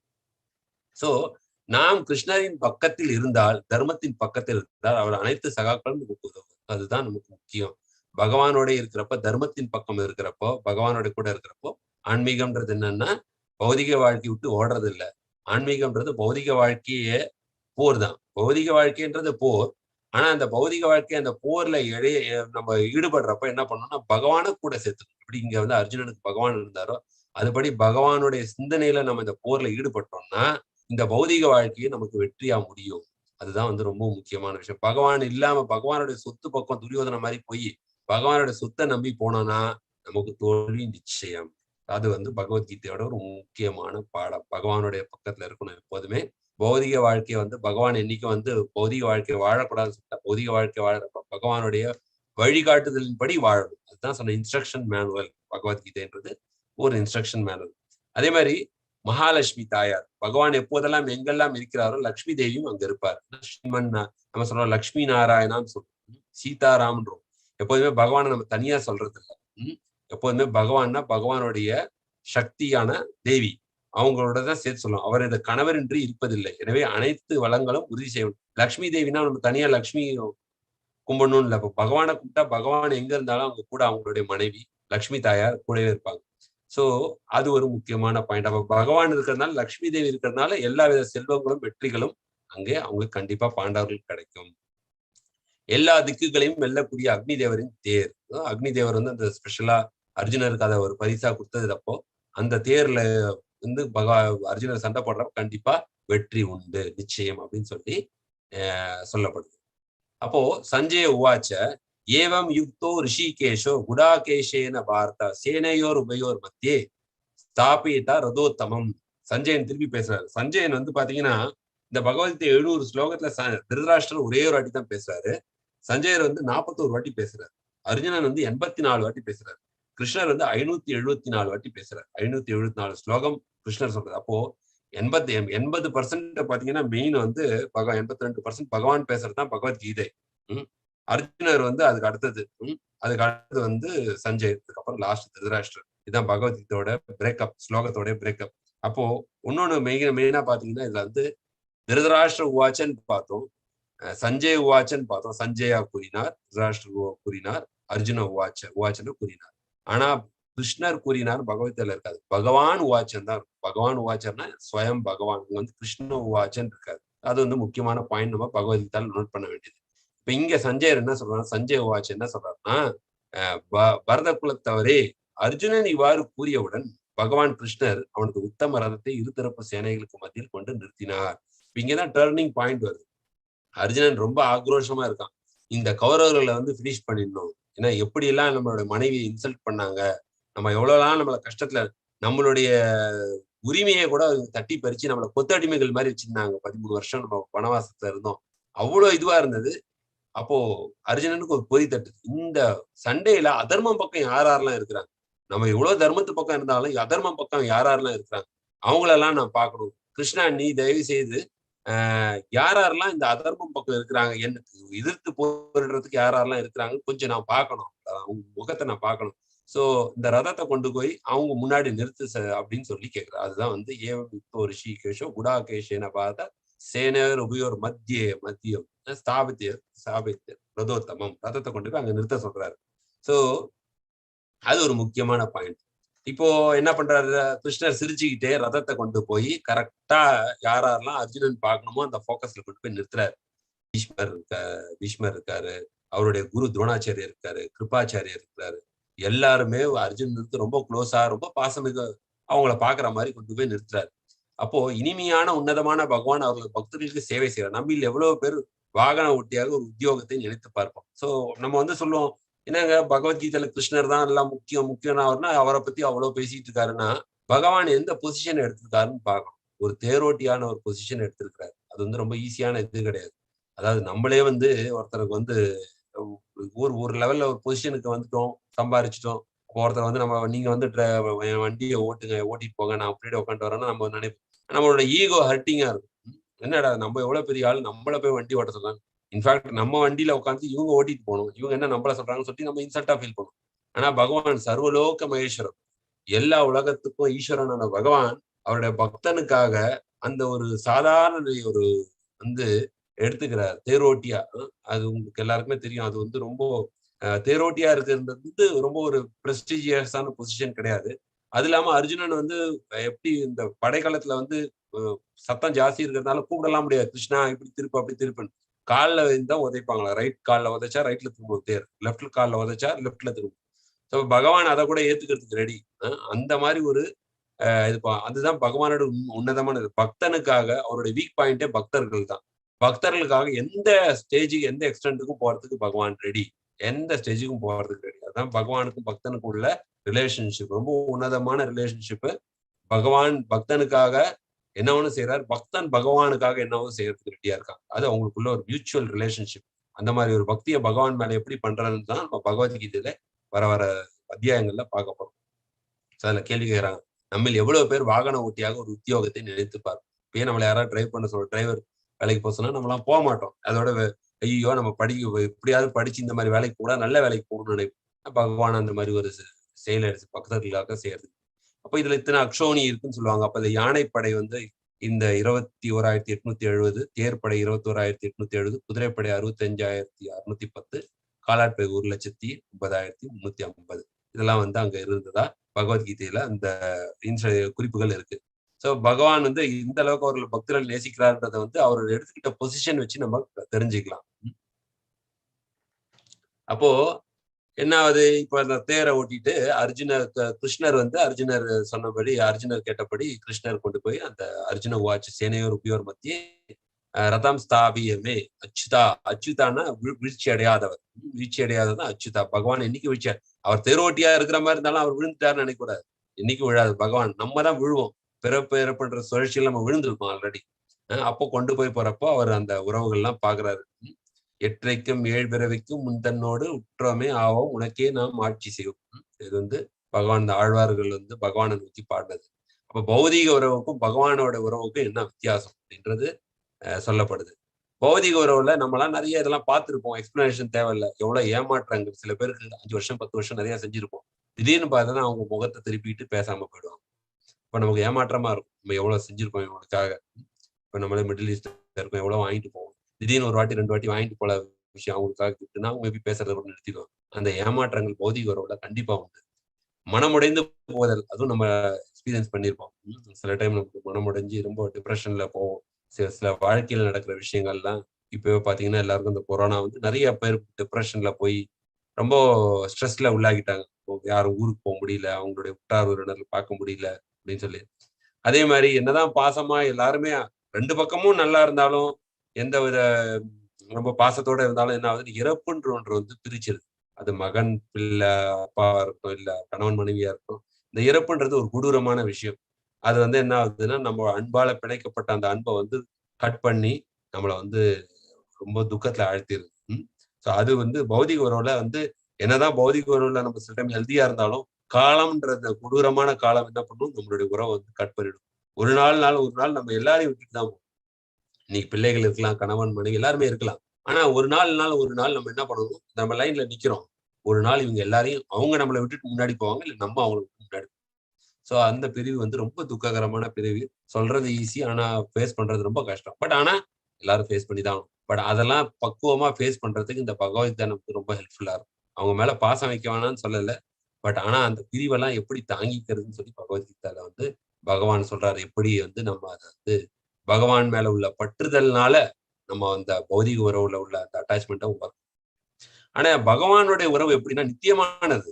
நித்தியமானதுன்னா இன்னைக்கு நமக்கு அப்பா, அம்மா, கணவன், மனைவி எல்லாம் இருக்கலாம். இந்த உறவு வந்து இந்த மூச்சு இருக்கிற வரைக்கும் தான். இந்த மூச்சு நின்னுருச்சுன்னா, இதுக்கப்புறம் இந்த உறவுகள் எதுவுமே வந்து நித்தியம் நித்தியம் கிடையாது. எல்லாமே அவங்க அதுக்கப்புறம் யாருன்னு அந்த அந்த ஆத்மாக்கள் வேற இடத்துக்கு போறோம். ஆனா பகவானுடைய உறவுன்றது எந்தன பிறவிக்கா இருந்தாலும் அவருக்கும் நமக்கும் உள்ள உறவு வந்து கட்டே ஆகாது. அதான் நித்தியமான உறவு அது. இந்த பிறவியில 100 பிறவி கழிச்சாலும் எனக்கும் பகவானுக்கும் உள்ள உறவு, நமக்கும் பகவானுக்கும் உள்ள உறவு கட்டே ஆகாது. அவர்களது பக்தர்களை தோல்வி அடைய செய்யாத பக்தர்களை என்னைக்கு வந்து அவர் வந்து தோல்வி அடைய விட மாட்டார். நமக்குள்ள பௌதிக உறவுக்கு எதிரானது. சோ இது ரெண்டுமே ஆப்போசிட். பௌதிக உறவு, ஆன்மீக உறவுன்றது வந்து ஈவன் நமக்கு ஒருத்தருக்கு ஒருத்தர் இங்க ஆன்மீக உறவு வச்சிருந்தா கூட அதுவும் நித்தியமான உறவு தான். இப்ப குரு கிட்ட வச்சிருக்கிற உறவு வந்து நித்தியமான உறவு. அதே மாதிரி பகவானோட வச்சிருக்கிற உறவு வந்து நித்தியமான உறவு. சோ அது வந்து நமக்கு ஆன்மீக உறவுக்கும் பௌதிக உறவுக்கும் இது டெம்பரவரி, இது பர்மனன்ட். அதே மாதிரி பகவானோட வச்சிருக்கிற உறவு வந்து பர்மனன்ட். அது வந்து நம்ம புரிஞ்சுக்கணும். அப்போ இப்போ வந்து தேரை கொண்டு போய் பகவான் நிறுத்திட்டாரு. இப்ப அர்ஜுனர் கூறுறாரு பார்த்துட்டு, சுச்சுவேஷனை சுத்தி பாக்குறாரு. என்னன்னா யார் யாரெல்லாம் நிக்கிறாங்க, எப்படி இருக்கிறாங்க அப்படின்னு சொல்லி பாக்குறாரு. அப்போ திருஷ்ட ஏமம் சுஜனம் கிருஷ்ணா, ஐயோ என்னுடைய ரிலேட்டிவ்ஸ் எல்லாம் இருக்கிறாங்களே, இஜ்ஜசம் சமுபஸ்திதம் சிதந்தி மம காத்ராணி முகம் சபரிஷ்யதி அப்படின்னா அர்ஜுனன் கூறினார். எனது அன்பு கிருஷ்ணா அப்படின்றார். கிருஷ்ணரை பார்த்து சொல்றாரு, போரிடம் உணர்வுடன் என் முன் கூடியுள்ள எனது நண்பர்களை பாக்குறாரு. சின்ன வயசுல விளையாடின நண்பர்கள், நம்மளாம் நண்பர்கள்லாம் அவ்வளவு பிரியம். College group, school group form பண்ணி பேசிட்டு இருக்கோம் எப்பயும். இப்ப நண்பர்கள்ன்றது நம்ம அவ்வளவு முக்கியம் பண்ணும். அப்போ அந்த மாதிரி நண்பர்களை அர்ஜுனர் பாக்குறாரு, ஆப்போசிட்ல நிக்கிறார். உறவினர்கள் பார்த்தா நமக்கு எப்படி இருக்கும்? ஆட்டோமேட்டிக்கா எமோஷன் வரும் நமக்கு. அந்த மாதிரி அர்ஜுனனுக்கு அவரோட உறவினர்கள்லாம் பார்த்தீங்கன்னா சின்ன வயசு ஞாபகம் எல்லாம் வருது. இவங்க எல்லாம் நம்மளை எப்படி பார்த்துக்கிட்டாங்க, எப்படி தூக்கி வளர்த்தாங்க. உறவினர்கள் கண்டு என் உடல் அங்கங்கள் நடுங்குகிறது, வாய் உளறுது உணர்வு. இது வந்து ஒரு பௌதிகவாதியோட மென்டாலிட்டி. அதாவது இது என்ன பண்றாரு, ரொம்ப டிஸ்டர்ப் ஆகுறாரு. எவ்வளவு ஆக்ரோஷமா போர் புரியணும்னு வந்தது, போர் நடக்க ஸ்டார்ட் பண்றதுக்கு முன்னாடி அப்படியே உருக்குலைஞ்சு அப்படியே டிஸ்டர்ப் ஆகி ஒரு மைண்ட் வீக் ஆயிடுது. நமக்கு மைண்ட் எப்போதுமே வீக் ஆயிடுச்சுன்னா என்ன ஆகும்னா, நம்மளால சரியா செயல்பட முடியாது. மைண்ட் ஸ்ட்ராங்கா இருந்தா அந்த பாடிக்கு ஸ்ட்ரென்த் கிடைக்கும். மைண்ட் வீக் ஆனா சரியா, அது சாஃப்ட்வேர் ப்ராப்ளம் ஆச்சுன்னா ஹார்ட்வேர் சரியா வேலை செய்யாது. இப்போ மைண்ட் வந்து சாஃப்ட்வேர், பாடி வந்து ஹார்ட்வேர். சாஃப்ட்வேர் நல்லா இருந்தா தான் ஹார்ட்வேர் நல்லா இருக்கும். நம்ம கம்ப்யூட்டர்ல ஒரு வைரஸ் வந்து உட்காந்துருச்சுன்னு வச்சுக்கோங்க, ஹார்ட்வேர் நல்லா இருக்கும், ஆனா அந்த கம்ப்யூட்டர் வேலையே செய்யாது. தூக்கி குப்பையில போட வேண்டியதுதான். ஒண்ணு அந்த வைரஸை எடுத்தாதான் அது வேலை செய்யும். இந்த மாதிரி இந்த மாதிரி டிப்ரெஷன், இந்த இதெல்லாம் வந்து பாத்தீங்கன்னா வைரஸ் மாதிரி அவர் வந்து எவ்வளவு பெரிய வீரமான சத்திரியரா இருந்தாலும் உருகுலைஞ்சு அங்க உட்கார்றாரு. சோ இந்த வாழ்க்கையில நமக்கு நடக்கிற துன்பங்கள்லாம் என்னன்னா, இதெல்லாம் மன அழுத்தம், நமக்கு ஸ்ட்ரெஸ். அதே மாதிரி துன்பத்தின் வகைகள் என்னென்னு பார்க்க போறோம். அர்ஜுனன் போரிட வேண்டாம் என தீர்மானிக்கிறான். சோ வாழ்க்கையின் என்னென்ன துன்பங்கள் பார்க்க போறோம். அறிகுறிகள்லாம் இருக்கு. என்னென்ன அறிகுறிகள், சிம்டம்ஸ் நான் சொன்னேன். மைண்ட்ல நடக்கிறது வந்து பாடியில சொல்லுவாங்க. Face is the index of the mind. அப்ப கைகள் என்ன ஆகுதுன்னா நடுங்க ஆரம்பிச்சு, வாய் வந்து உளருது, சரியா பேச முடியல, முழு உடலும் நடுங்குகிறது. இதுவை நமக்கே ஃபேஸ் பண்ணிருப்போம். சில டைம் பயத்துல இருக்கிறப்போ பாத்தீங்கன்னா சில பேருக்கு வேர்த்துரும், சில பேர் வந்து வயிறு கலக்க ஆரம்பிச்சு, அந்த மாதிரி முழு உடல் நடுங்குகிறது, மயிர் கூச்சரிக்கிறது, கரங்கள் வில் நழுவுகிறது. அதாவது வில்லையே பிடிக்க முடியல, அவ்வளவு காண்டிபா தாரி அர்ஜுனான்னு சொன்ன அர்ஜுனா கண்ணை மூடிக்கிட்டு அம்பு ஏற கெப்பாசிட்டி உள்ளவர். அவர் கையில இருந்து வில் நழுவுது, சருமம் எரிகிறது. ஒரு இதுவா கால்கள் நிற்க முடியவில்லை, தட தடன்னு கால் ஆடுது, மனம் குழும்புகிறது. இந்த கீழே உள்ள மனம் குழம்புகிறது. இதனால இந்த மேல உள்ள எல்லா சிம்டம்ஸும் வருது. இப்போ எப்போதுமே நம்ம மனதை வந்து ஸ்ட்ராங்கா வச்சுக்கிட்டாதான் லைஃப்ல வந்து ஹாப்பியாவும் சக்சஸ்ஃபுல்லா இருக்க முடியும். இன்னைக்கும் ஒருத்தட்ட நம்ம சண்டை போடுறோம்னா என்ன அர்த்தம்னா, மனசு டிஸ்டர்ப்டா இருக்குன்னு அர்த்தம். அப்பதான் நம்ம எரிஞ்சு எரிஞ்சு விடுவோம். அப்போ மனதை பக்குவப்படுத்துறது எப்படின்றதுதான் பகவத்கீதாவோட சப்ஜெக்டே. 18 சாப்டர்லயும் நீங்க 18 இதுலயும் பாத்தீங்கன்னா என்னன்னா, நாம் மனதை எப்படி வந்து பக்குவப்படுத்தும், இதுதான் வந்து ஃபர்ஸ்ட். இந்த மைண்டை நம்ம எப்படி பக்குவப்படுத்தும் அப்படின்றதுதான் பகவான் அழகா சொல்றாரு. மனதை எப்படி கட்டுப்படுத்தினா நமக்கு மனது நண்பனாகும். கட்டுப்படுத்தப்படாத மனது இந்த மாதிரி தான் கொண்டு போய் கை கை நடங்கிறது, கால் நடங்கிறது, டிப்ரெஷனு, ஸ்ட்ரெஸ், சூசைடுன்னு கொண்டு போய் விடுறது வந்து. ஸோ இந்த மைண்ட் சாஃப்ட்வேர் தான் நமக்கு மெயின். இந்த சாஃப்ட்வேரை வந்து எப்படி ப்ராப்பரா இது பண்றது தான் வந்து பகவத்கீதையில சொல்லப்பட்டிருக்கு. அப்ப இந்த பகவத்கீதையோட நோக்கம் என்னன்னா, நம்ம மன அழுத்தத்தை கட்டுப்படுத்த நமக்கு பகவத்கீதை உதவுகிறது. ஏன்னா ஒரு மூளோட ஏற்றம் நமக்கு தேவை. மகாத்மா காந்தி கூட சொல்லியிருக்காரு, தேச தந்தை மகாத்மா காந்தி என்ன சொல்லியிருக்காருன்னா, எனக்கு எப்பெல்லாம் கன்ஃபியூஷனா இருக்கு, எப்பெல்லாம் எனக்கு வந்து கிளாரிட்டி இல்லாம ரொம்ப டிப்ரெஷன் இதெல்லாம் இருக்கிறப்போ, நான் பகவத்கீதையில ஒரு சாப்டரும் ஒரு ஸ்லோகத்தையும் படிக்கிறப்ப எனக்கு ஒரு தெளிவு, ஒரு தன்னம்பிக்கை, தைரியம் கிடைக்குதுன்னு சொல்லி ஒரு ஃபேமஸான கோட் அவர் சொல்லியிருக்காரு பகவத்கீதை பற்றி தேசத்தந்தை மகாத்மா காந்தி அவர்கள். அப்போ அந்த மனதுக்கு தெம்பு இந்த பகவத்கீதை மூலமா எவ்வளவு பேருடைய வாழ்க்கை, எண்ணற்ற பேருடைய வாழ்க்கை இந்த பகவத்கீதை தொட்டதுனால, படித்ததுனால ரொம்ப பாசிட்டிவா சேஞ்ச் ஆயிருக்கு. டிப்ரெஷன் போயிருக்கு. பல பேர் சூசைட் பண்ணிக்கணும்னு நினைச்சவங்க எல்லாம் அந்த பகவத்கீதைய ஜஸ்ட் ஒரு வாட்டி படிச்சுட்டு அந்த எண்ணத்தை கைவிட்டிருக்காங்க. ஏன்னா மைண்ட் மாறும், மைண்ட் ஸ்ட்ராங் ஆகும். ஸோ அதுதான் வாழ்வின் உள்ள துன்பங்கள்ல வந்து மன அழுத்தத்தை கட்டுப்படுத்த நமக்கு பகவத்கீதை உதவுகிறது. அப்ப நம்ம துன்பம் துன்பம் சொல்றோமே, அப்ப என்ன மாதிரி துன்பம் தான் இந்த வாழ்க்கையில இருக்கு அப்படின்னா, அதை 3 கேட்டகரியா பிரிக்கிறாங்க துன்பத்தை. எப்படின்னா அத்தியாத்மிக கிளேஷா, கிளேஷானா துன்பங்கள். அத்தியாத்மிக கிளேஷம்னா ஒவ்வொருத்தருக்கும் உடலால் மற்றும் மனம் சம்பந்தமான துன்பங்கள் வந்துகிட்டே இருக்கும். இன்னைக்கு போறோம், இன்னைக்கு நல்லா ஹோட்டல்ல போய் சாப்பிடுறோம், நாளைக்கு காலையில வயிறு அப்செட் ஆகுதுன்னா உடலால் வரும் துன்பம். அப்ப இப்ப சாப்பிடுறப்ப நல்லா இருந்தது, மறுபடியும் வயிறு அப்செட் ஆயிட்டு 4 வாட்டி நம்ம பாத்ரூம் போயிட்டு போயிட்டு வரோம் அப்படின்னா அனீசியா ஆயிடுது, டயர்டா ஆயிடுது, தலைவலி, அப்புறம் வயிற்று வலி, அப்புறம் வந்து ஜுரம், இது மாதிரி பல. இப்போ வந்து கொரோனா வந்திருக்கு. ஸோ பல பிசிஆர் டெஸ்ட் எடுக்க வேண்டியதா இருக்கு. எல்லாம் பாத்தீங்கன்னா உடலால் வரும் துன்பங்கள். இப்போ இது வந்து அத்தியாத்மிக கிளேஷன் அர்த்தம். உடலால் மனதால் வரும் துன்பங்கள் வந்து அத்தியாத்மிக கிளேஷன். இதுல இருந்து யார் தப்பிக்க முடியும்? அது பில்கேட்ஸா இருந்தாலும் சரி, அம்பானியா இருந்தாலும் சரி, இல்ல வந்து யாரா இருந்தாலும் சரி, செல்வந்தரா இருந்தாலும் சரி, ஏழையா இருந்தாலும் சரி. செல்வந்தர்னு சொல்லிட்டு அத்தியாத்மிக கிளேஷம் வராம இருக்க போகுது. அவங்களுக்கும் வயிற்று வலி வரும், அவங்களுக்கும் தலைவலி வரும். அவங்களுக்கு தலைவலி வந்தாலும் செல்வத்தினுக்கு வர தலைவலி வலி வந்தாலும் அதே வழிதான், ஏழைக்கு வந்தாலும் அதே தலைவலி தான். ஐயோ இவர் செல்வந்தராஜே இவருக்கு வலி ரொம்ப கொடுக்கூடாதுன்னா தலைவலி வரப்போ அவங்களுக்கும் அதே வழிதான் வரும், மண்டைய புழக்கிற வழிதான் வரும். சோ உடலால் வரும் துன்பம். மனதால் என்ன துன்பம்னா, மனதால பொறாமை, டிப்ரெஷன், ஸ்ட்ரெஸ், கோபம், ஆணவம், அகம்பாவம், இந்த மாதிரி நிறைய துன்பங்கள் மனதால நமக்கு வரும். சோ யாருமே தப்பிக்க முடியாது. இதுதான் துன்பத்தின் அத்தியாத்மிக கிளேஷா. அதிபௌதிக கிளேஷா அப்படின்னா நமக்கு பிற உயிர்களால் வரும் துன்பங்கள்.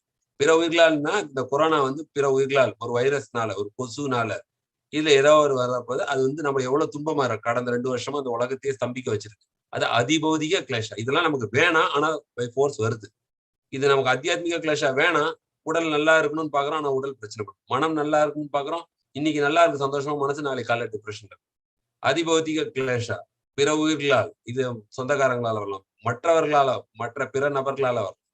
இது நீங்க தப்பிச்சீங்கனாலும் அதிதெய்வீக கிளேஷான்னா இயற்கையால் வரும் துன்பம் அது ஜாஸ்தி. நீங்க பிபிசி எடுத்து பாத்தீங்கன்னா தெரியும், நியூஸ்ல டெய்லி இங்க பூகம்பம், இங்க சைக்ளோனு, இங்க டொர்னேடோ, இங்க நிலநடுக்கம் ஏற்பட்டது, இங்க 10,000 பேர் செத்துட்டாங்க, இங்க 8,000 பேர் செத்துட்டாங்க. டெய்லி நியூஸ் இருக்கும். ஒரு நாள் இல்லாம ஏதாவது ஒரு இயற்கை சீற்றம் உலகத்துல ஏதாவது ஒரு மூலையில டெய்லி நடந்துட்டே இருக்கும். இது யாருமே கடவுள்கிட்ட கேட்கல, இந்த மாதிரி எனக்கு இயற்கை சீற்றம் வரணும், இந்த இடத்துல பூகம்பம் நாங்க எல்லாம் மண்ணுக்குள்ள போகணும் கேட்கல. ஆனா நடக்குது. இதுதான் துன்பம். நமக்கு வேணான்னு நினைக்கிறோம், ஆனா கிடைக்குது பாருங்க, அதுதான் துன்பம். நம்ம வேணும்னு நினைக்கிறோம், ஆனா கிடைக்க மாட்டேங்குது பாருங்க, அதுதான். சோ இதுதான் பாத்தீங்கன்னா நம்ம ஒண்ணு நினைக்க தெய்வம் ஒன்று நினைக்கும்னு சொல்லுவாங்க. அப்போ இதுதான் அந்த துன்பத்தின் வகைகள். அத்தியாத்மிக கிளேஷ, இப்போ இந்த மாதிரி வாழ்க்கையில வர துன்பங்கள் நிறைய இருக்கு. இதுக்கெல்லாம் சொல்யூஷன் பகவத்கீதை ரொம்ப தெள்ள தெளிவா அழகா சொல்லப்படுது. இதெல்லாம் நம்ம எப்படி இதெல்லாம் நம்ம வெளியே வர முடியும் அப்படின்னு சொல்லி வரப்போற அத்தியாயங்கள்ல ரொம்ப கிளியரா பகவான் நான் சொன்ன மாதிரி இன்ஸ்ட்ரக்ஷன் மேனுவல்னா இப்படி அந்த மனதை நம்ம கட்டுப்படுத்துறது, எப்படி இந்த மூவகை துன்பங்கள்ல இருந்து மேல போறது, எப்படி நம்மளை பாதுகாக்கிறதுன்னு சொல்லி பகவான் இந்த இன்ஸ்ட்ரக்ஷன்ஸ் கொடுக்குறாரு. அது உண்மையிலேயே நம்ம தெரிஞ்சு அதை வாழ்க்கையில பலப்பட்டது பகவானுடைய அனுகிரகம் கண்டிப்பா அது உண்டுன்னு அர்த்தம். அப்புறம் இந்த போர் புரியணும்னு பார்த்த உடனே பார்த்துட்டாரு, உறவினர்களை பார்த்தாரு, நண்பர்களை பார்த்து ரொம்ப டிஸ்டர்ப் ஆயிரு. அப்போ ஆர்கியூ பண்ண ஆரம்பிச்சாரு, நான் சண்டை போட மாட்டேன் அப்படின்னு. வந்தது சண்டை போடுறது. ஒருத்தர் இன்டர்வியூக்கு போயிட்டு ஜாப் வேலை கிடைக்கிற டைம்ல போயிட்டு கடைசியில இன்டர்வியூ எல்லாம் முடிச்சுட்டு கிடைக்கிறப்போ இல்ல எனக்கு வேலை பிடிக்கல, நான் ஊருக்கு போறேன் திருப்பி அப்படின்னு சொன்ன மாதிரி முக்கியமான டேர்னிங் பாயிண்ட், உலகத்துக்கே டேர்னிங் பாயிண்ட். தர்மம் ஒரு பக்கம், அதர்மம் ஒரு பக்கம். அர்ஜுனன் முக்கியமான ஹீரோ. இவரை நம்பிதான் அந்த போர்களமே இருக்கு. அங்க அர்ஜுனர் சொல்றாரு, இதெல்லாம் ஐயோ என்னோட உறவினர்கள் இருக்காங்க, சொந்தக்காரங்க இருக்காங்க, இவங்களை கொண்டுதான் அந்த ராஜ்யத்தை அனுபவிக்கணுமா? அப்படி எனக்கு ஒரு ராஜ்யமே தேவையில்லை, நான் பிச்சை எடுத்து கூட பழச்சிக்கிறேன். கருணை, இவங்களெல்லாம் கொன்னு அந்த பாவத்துல நான் இந்த ராஜ்யத்தை ஆளணுமா? கருணை, அவங்களெல்லாம் கொல்றதுக்கு எனக்கு மனசு இல்ல கிருஷ்ணா. கருணையோட வெளிப்பாடு. ஒரு நல்ல பக்தர்ன்றதுனால அந்த கருணை இயற்கையாவே இருக்கு. நான் சண்டை போட விரும்பல, கருணை எடுப்பேன். இன்பத்தை எடுத்தல் அப்படின்னா, நான் இந்த ராஜ்யத்தை ஆள்றேன்னா என் கூட இருக்கிறவங்க ரிலேட்டிவ்ஸ் எல்லாம் நான் பெருமையா சொல்ல முடியும். ஒரு வீடு கட்டுறேன்னா அந்த கிரேபர்ஸுக்கு எல்லா ரிலேட்டிவ்ஸ் எல்லாம் கூப்பிடுவேன், கூப்பிட்டு பாருங்க எவ்வளவு பெரிய வீடு கட்டியிருக்கோம். அப்ப அந்த இன்பத்தை நம்ம ஷேர் பண்றோம். நல்லா கட்டிருக்கீங்களே வீடுன்னு சொன்னா அவங்க சொல்றப்ப நமக்கு ஒரு சந்தோஷம். அப்ப அந்த இன்பத்தை நம்ம எப்ப சொல்றோங்க, happiness multiplies when you share. அப்ப நம்மளோட உற்றார் உறவினர்களுக்கெல்லாம் அதை ஷேர் பண்ணாதான் நான் இந்த பெரிய வேலையில இருக்கேன். இல்ல இந்த மாதிரி என்னுடைய பிள்ளைகள் இந்த மாதிரி யூடியூப்ல போட்டு ஷேர் பண்றோம், ஃப்ரெண்ட்ஸ் எல்லாம் லிங்க், என் பையன் எப்படி வரைஞ்சிருக்கான் டிராயிங் பாருங்க, என்னுடைய பிள்ளை எப்படி இது பாடுறாங்க பாருங்க. ஏன்னா இன்பம் ஷேர் பண்ணாதான் அந்த மல்டிப்ளை. அப்போ என்னுடைய உற்றார் உறவினர்கள் மொத்த பேரையும் நான் கொண்டுட்ட பிறகு நான் எப்படி இன்பமா இருக்க முடியும்? நான் யார்கிட்ட போய் காட்டுறது இந்த ராஜ்யத்தை? அதனால எனக்கு இந்த சண்டை போர்க்களம் வேண்டாம் அப்படின்னு சொல்றாரு. அதே மாதிரி இன்னொரு பாயிண்ட்டும் வைக்கிறாரு. பாவ விளைவுகள் வருமே, ஒருத்தரை கொன்னா அந்த பாவ விளைவு எனக்கு வருமே, அதை நான் தானே ஃபேஸ் பண்ணி ஆகணும். நான் ஏன் இவங்களை கொண்டு அந்த பாவத்தை நான் எடுத்துக்கணும்? வேண்டாம், நான் பாவமே வேண்டாம் எனக்கு அப்படின்றாரு. சோ கருணையின் அடிப்படையில வேணான்றாரு, கொல்லக்கூடாது. இன்பத்தை நான் இழந்துருவேன் வேணான்றாரு, அவங்களை கொன்னா எனக்கு பாவம் வரும், அதனால இந்த போர் வேணான்றாரு. இதெல்லாம் அர்ஜுனர் கிருஷ்ணரை கன்வின்ஸ் பண்றாரு.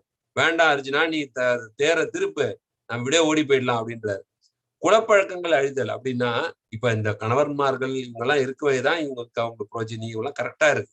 இப்ப நான் இவங்க கணவன்மார்கள் எல்லாரும் இங்க இருக்கிறாங்க, இவங்களெல்லாம் நான் கொண்டுட்டேன்னா எல்லாரும் விதவைகள் ஆயிட்டாங்க. விதவைகள் ஆயிட்டாங்கன்னா அவங்க எல்லாம் சொசைட்டில ப்ரொடெக்ஷன் இல்லாம இருப்பாங்க, பாதுகாப்பு இல்லாம இருப்பாங்க. பாதுகாப்பு இல்லாம இருக்கிறப்போ அவங்களுக்கு மற்றவர்கள் என்ன பண்ணுவாங்க, மற்ற ஆண்கள் அவங்களை தவறா யூஸ் பண்ணிடுவாங்க. அப்புறம் அதனால வர்ண சங்கரம் நடக்கும். அதே மாதிரி இவங்க எல்லாம் இருக்கிறதுனால அந்த குல வழக்கப்படி பித்ரு தர்ப்பணம் எல்லாம் பண்றாங்க. இப்ப நான் அவங்கள அழிச்சிட்டேன்னா, அவங்க பிள்ளைகள் எல்லாம் அழிச்சிட்டேன்னா யார் அந்த போன ஆத்மாக்களுக்குள்ள பித்ரு தர்ப்பணம் யாரும்? இப்ப நான் பிள்ளைகள் எப்போதுமே அந்த இதெல்லாம் அப்ப இறந்தவர்களுக்கு அந்த இதெல்லாம் பண்ணணும், சாங்கியங்கள்லாம் பண்ணணும், அதெல்லாம் யார் பண்ணுவா? இப்ப அந்த குலப்பழக்கம்லாம் அழிஞ்சிருமே அப்படின்னு சொல்லி பல கன்வின்சிங் பாயிண்ட வந்து கிருஷ்ணர்கிட்ட வைக்கிறார். இங்கதான் நமக்கு வந்து பகவத்கீதாவோட டேர்னிங் பாயிண்ட். இனிமே தான் பிலாசபி ஸ்டார்ட் ஆகும். இப்ப கிருஷ்ணர் வந்து சொல்ல போறாரு. இவர் அர்ஜுனனுடைய ப்ரொபோசிஷன் கரெக்டா தப்பான்றது வந்து அடுத்த சாப்டர்ல வந்து சொல்ல போறாரு.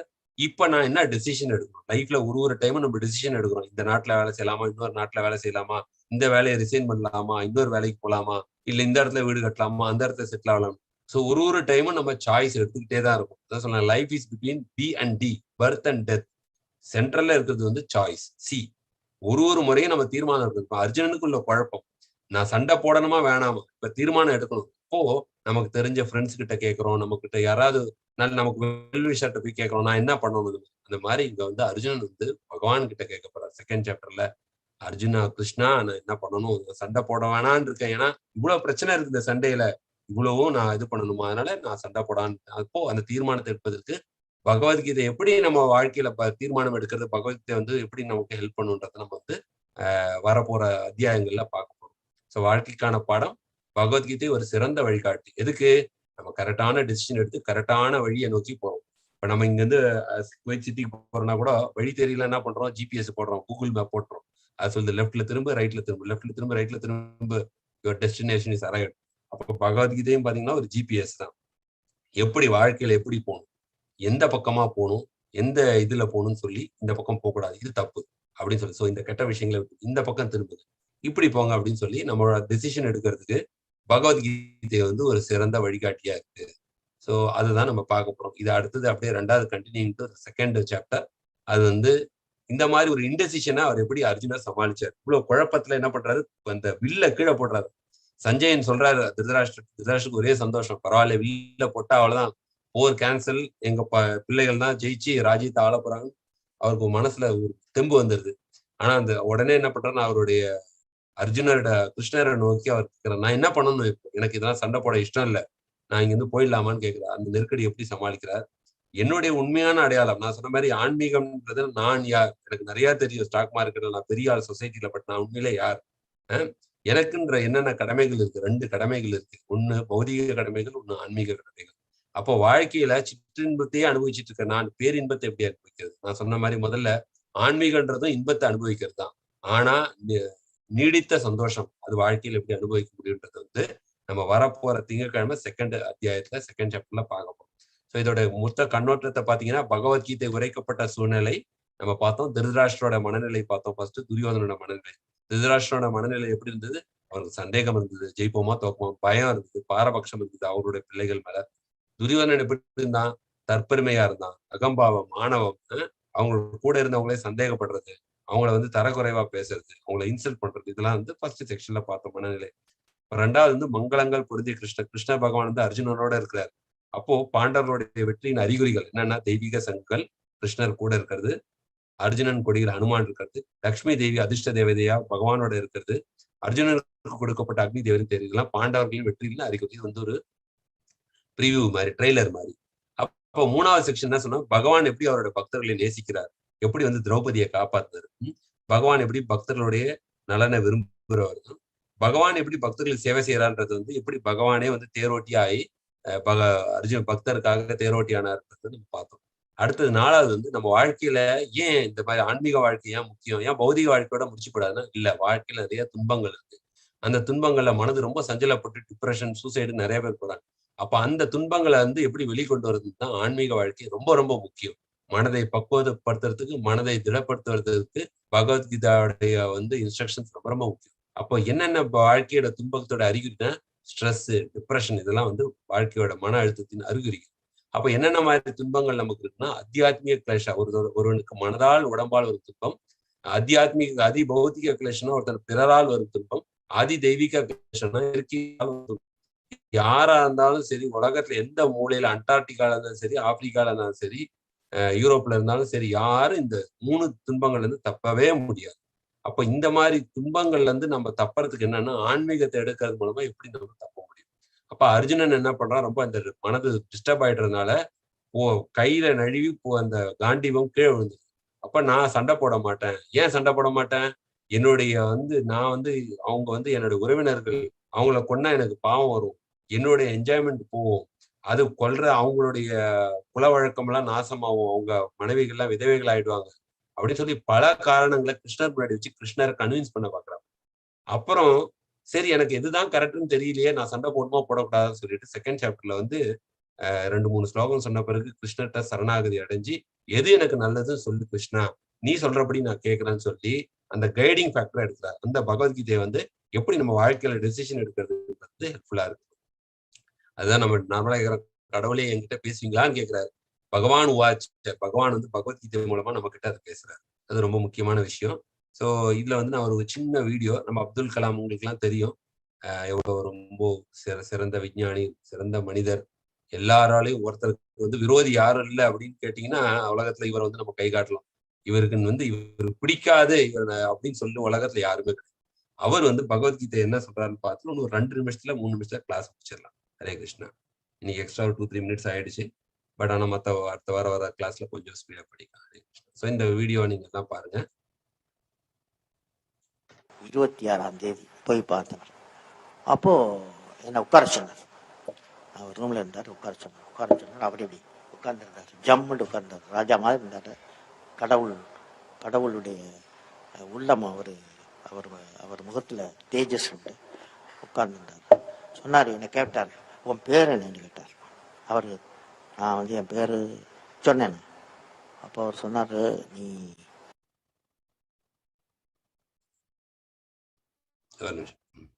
நீ வந்து ஏன் கவலைப்பட்டு கொண்டிருக்கிறாய், ஏன் கவலைப்படுகிறாய், என்ன காரணம் அப்படின்னு கேட்டார். நான் சொன்னேன், சார் நான் சுவாமிகள் நான் பைலட்டா பறக்கணும்னு பார்த்தேன், பறக்க முடியல, வேலை அந்த வேலை எனக்கு கிட்டல, அதனாலதான் கொஞ்சம். அவர் பெரிய சுவாமிகள் இல்லையா, சுவாமி சிவானந்தா பெரிய சுவாமிகள், படித்தவர், உயர்ந்தவர், குரு. அவர் என்ன பண்ணாரு, கீதையை ஓப்பன் பண்ணார், பகவத்கீதையை ஓப்பன் பண்ணார். பகவத்கீதை தெரியுமா, பார்த்துருக்கீங்களா? பகவத்கீதையை ஓப்பன் பண்ணார். ஓப்பன் பண்ணி 11th சாப்டர் 11வது சாப்டரை ஓப்பன் பண்ணி, அவ்வளோ பெரிய சுவாமிகள் குரு அதை ஓப்பன் பண்ணி எனக்கு படிக்கிறார். அது வந்து விஸ்வரூபம், அதாவது லார்ட் கிருஷ்ணா விஸ்வரூபம் எடுக்கிறார். அது அர்ஜுனாவுக்கு வந்து எப்போதுமே ஒரு சந்தேகம், என்ன வாருக்கு போகணுமா, குருச்சேத்ராக்கு வாருக்கு போகணுமா, போக வேண்டாமா என்ற ஒரு சந்தேக நிலைமை. அப்போ வந்து நம்ம லார்ட் கிருஷ்ணா வந்து ஒரு விஸ்வரூபம் எடுக்கிறார். ஆயிரக்கணக்கான சூரியன்கள் வந்து உதயமாகிறது போல் அவ்வளவு பவர்ஃபுல்லா இருக்கும். அந்த ஒரு உருவத்தை காமிக்கிறார் லார்ட் கிருஷ்ணா. உருவத்தை காமிக்கிறார். அந்த உருவத்துல காமிச்சிட்டு அவர் லார்ட் கிருஷ்ணா சொல்றாரு, you defeat the defeatist tendency, அதாவது இடும்பைக்கு இடும்பை கொடுப்பார். திருவள்ளுவர் என்ன சொல்றாருன்னா, இடும்பைக்கு பெரிய மனிதர்கள், உறுதியானவர்கள், வாழ்க்கையில் வெற்றி அடைபவர்கள் எல்லோரும் துன்பத்திற்கு துன்பம் கொடுப்பார்.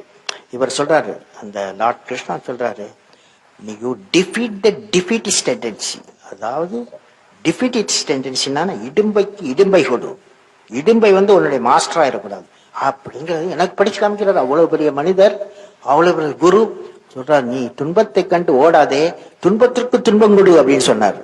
புரியுதா? அந்த ஒரு எனக்கு அப்புறம் 12 புக் கொடுத்தார் படிக்க தமிழ்ல. அந்த நிகழ்ச்சி, அந்த பெரிய நிகழ்ச்சி, துன்பத்திற்கு துன்பம் கொடு என்ற கருத்துள்ள நிகழ்ச்சி வாழ்க்கையில் எனக்கு அஸ்திவாரமாக மாறியது. என் வாழ்க்கையின் அஸ்திவாரமாக மாறியது. இன்று வாட்டவர் நிலைமையில் நான் இருக்கிறதுக்கு காரணம், அன்று நான் ரிஷிகேஷில் கிடைத்த எனக்கு ஒரு பெரிய அறிவுரை, அறவுரை, அப்புறம் சுவாமி சிவானந்தார் வந்து கிடைத்ததனால் அந்த கருத்தை உங்களுடைய பகிர்ந்து கொள்கிறேன். வாழ்க்கையில் முன்னேறுங்கள். எப்பொழுதுமே இடுக்கண் வரும்போது பயப்படக்கூடாது, துன்பம் வரும்போது பயப்படக்கூடாது, துன்பத்திற்கு துன்பம் கொடுங்கள். அந்த நிகழ்ச்சியை நான் உங்களுக்கு சொல்வதன் மூலம் நீங்கள் வாழ்வில் வெற்றியடைய வேண்டும். நீங்கள் எல்லோரும் வாழ்வில் வெற்றியடைய வேண்டும். புரியுதா? ஓகே. 26ஆம் தேதி. ஹரே கிருஷ்ணா. சோ பாத்தீங்கன்னா அப்துல் கலாம் ஐயா அவர்கள் அவர் எவ்வளவு தெளிவா சொல்றாருன்னா, அவருக்கு அது வந்து எவ்வளவு ஒரு டேர்னிங் பாயிண்டா இருந்தது. ஸோ அந்த மாதிரி தான் நமக்கு பகவத்கீதை வந்து நம்மளுடைய வாழ்க்கையில மிகப்பெரிய டேர்னிங் பாயிண்டா இருக்கும்.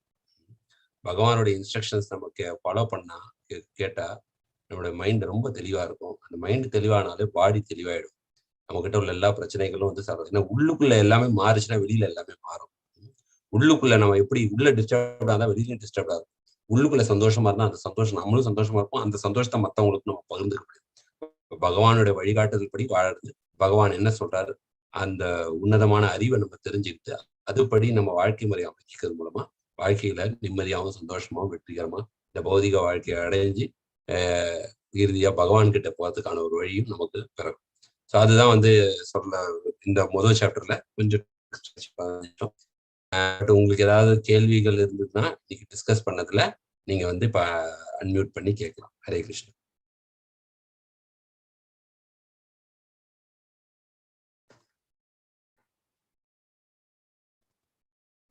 யாருக்கும் எதுவும் சந்தேகங்கள் இல்லையா?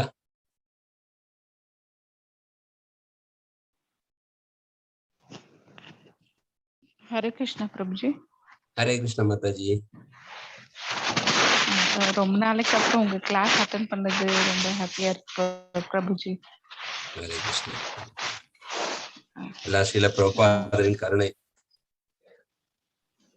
ஓகே, இதே மாதிரி கண்டினியூ ஆகணும் பிரபுஜி. கண்டிப்பா கண்டிப்பா மாதாஜி. ஸோ நீங்க எல்லாரும் கரெக்டா மண்டே வந்துருங்க. ஸோ நமக்கு எனக்கு தெரிஞ்சது நான் கண்டிப்பா உங்களுக்கு எல்லாருக்கும் ஷேர் பண்றேன். நானும் இதுல வந்து ரொம்ப எக்ஸ்பர்ட் கிடையாது. என்னுடைய புரிதல் என்னென்னன்றத வச்சு நான் உங்ககிட்ட கண்டிப்பா ஷேர் பண்றேன். அது கண்டிப்பா பிரபுஜி. ஹரே கிருஷ்ணா. இது வந்து இந்த துர்தராஷ்டிரரின் மனநிலை வந்து பார்த்தோம் இல்லையா, அந்த சந்தேகம் அந்த இதெல்லாம் வந்து இந்த சந்தேகம் வந்து பிரபுஜி அது வந்து நமக்கு ஒரு சில டைம் நம்ம டவுட் வருது இல்ல ஒரு சில பேர் மேல, இவங்க நம்ம எதற்கு இப்படி சிரிச்சு பேசுறாங்க ஆனா பின்னாடி வந்து நமக்கு இவங்க இது பண்றாங்க, அந்த டவுட் வந்து நமக்கு எப்போதும் அது வந்து இல்லாம அத வந்து நம்மளால கடக்க முடியாது பிரபுஜி. நமக்கு அது இப்ப இருக்கிற வந்து ஜனங்க இதெல்லாம் வந்து எல்லாம் நம்ம முன்னாடி ஒரு மாதிரி நடக்கிறாங்க, பின்னாடி வேற மாதிரி இது பண்றாங்க. அப்ப வந்து நமக்கு ஆட்டோமேட்டிக்கா நம்ம அதெல்லாம் சமாளிக்கிறதுக்கு நம்ம வந்து கொஞ்சம் நம்மளும் கொஞ்சம் காஷியஸா நம்ம முன்னாடியே அப்படின்ற மாதிரி. இங்க கேக்குற கேள்வி எனக்கு புரியுது.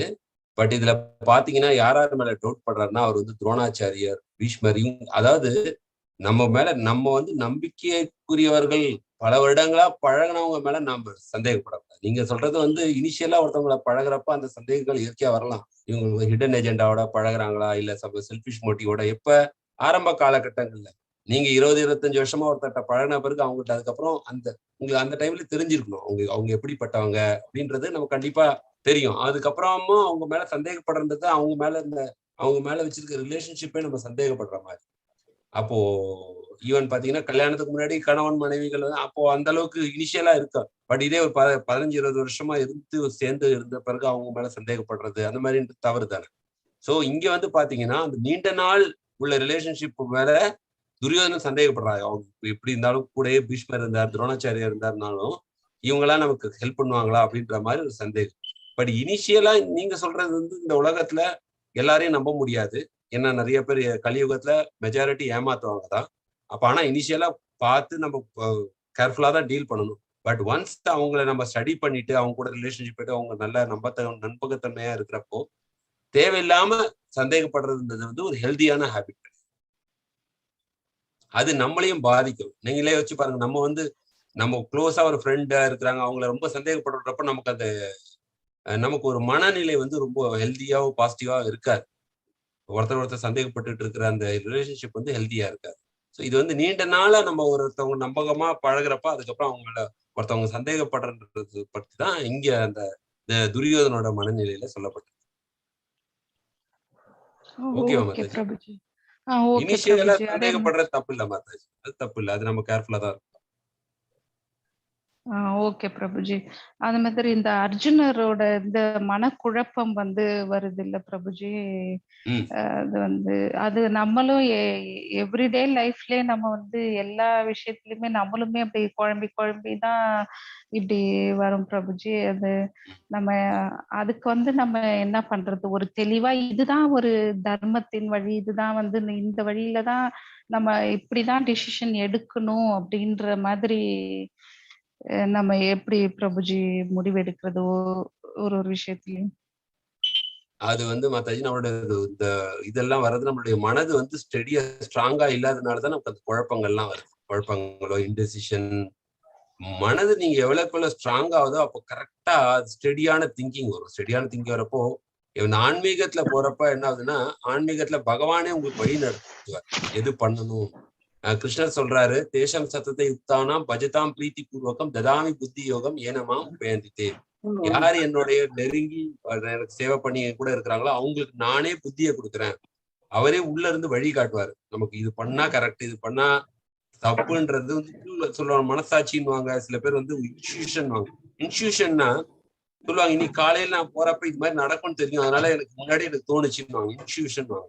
அந்த மாதிரி எப்ப நம்ம ஆன்மீகத்துல நீங்க முன்னேற முன்னேற முன்னேற என்ன ஆகும்னா, உங்க மனதுல ஒரு தெளிவு பிறகும். பிளஸ் உங்க இதுல வந்து உங்களுக்கு அந்த இன்ஸ்டியூஷன் மாதிரி ஒண்ணு பகவானே உள்ளது கொடுப்பாரு. இது பண்ணா நல்லதுன்ற மாதிரி கொடுப்பாரு. அதுவும் இல்லாம நம்ம எடுக்கிற டிசிஷன்லாம் ஆன்மீக வாழ்க்கைக்கு ஃபேவரபிளா எடுக்கணும். அதே மாதிரி அந்த தர்மத்தின் பக்கம் இருக்கிற மாதிரி இருக்கணும். ஸோ இதெல்லாம் வந்து கிரைட்டீரியா. இதெல்லாம் நம்ம சேர்த்துக்கணும். தர்மமா இருக்கணும், அது ஆன்மீகத்துக்கு ஃபேவரபிளா இருக்கணும். அப்படி எடுக்கிற டெசிஷன் வந்து தற்காலிகமா தோல்வியை கொடுத்தாலும் அல்டிமேட்டா வெற்றியை. அதுதான் அங்க நமக்கு பகவத்கீதையில கத்துக்கிறது. எத்தனை யோகேஸ்வரா கிருஷ்ணோ எத்தனை பார்த்தோ தனுர்தரா தத்ர ஸ்ரீ விஜய். கிருஷ்ணர் இருந்தப்போ பாண்டவர்களும் கஷ்டப்பட்டாங்க. அவங்க டெசிஷன் எடுத்தாங்க, பகடை ஆடினாங்க, இது பண்ணாங்க, எல்லாத்தையுமே தோல்விதான்.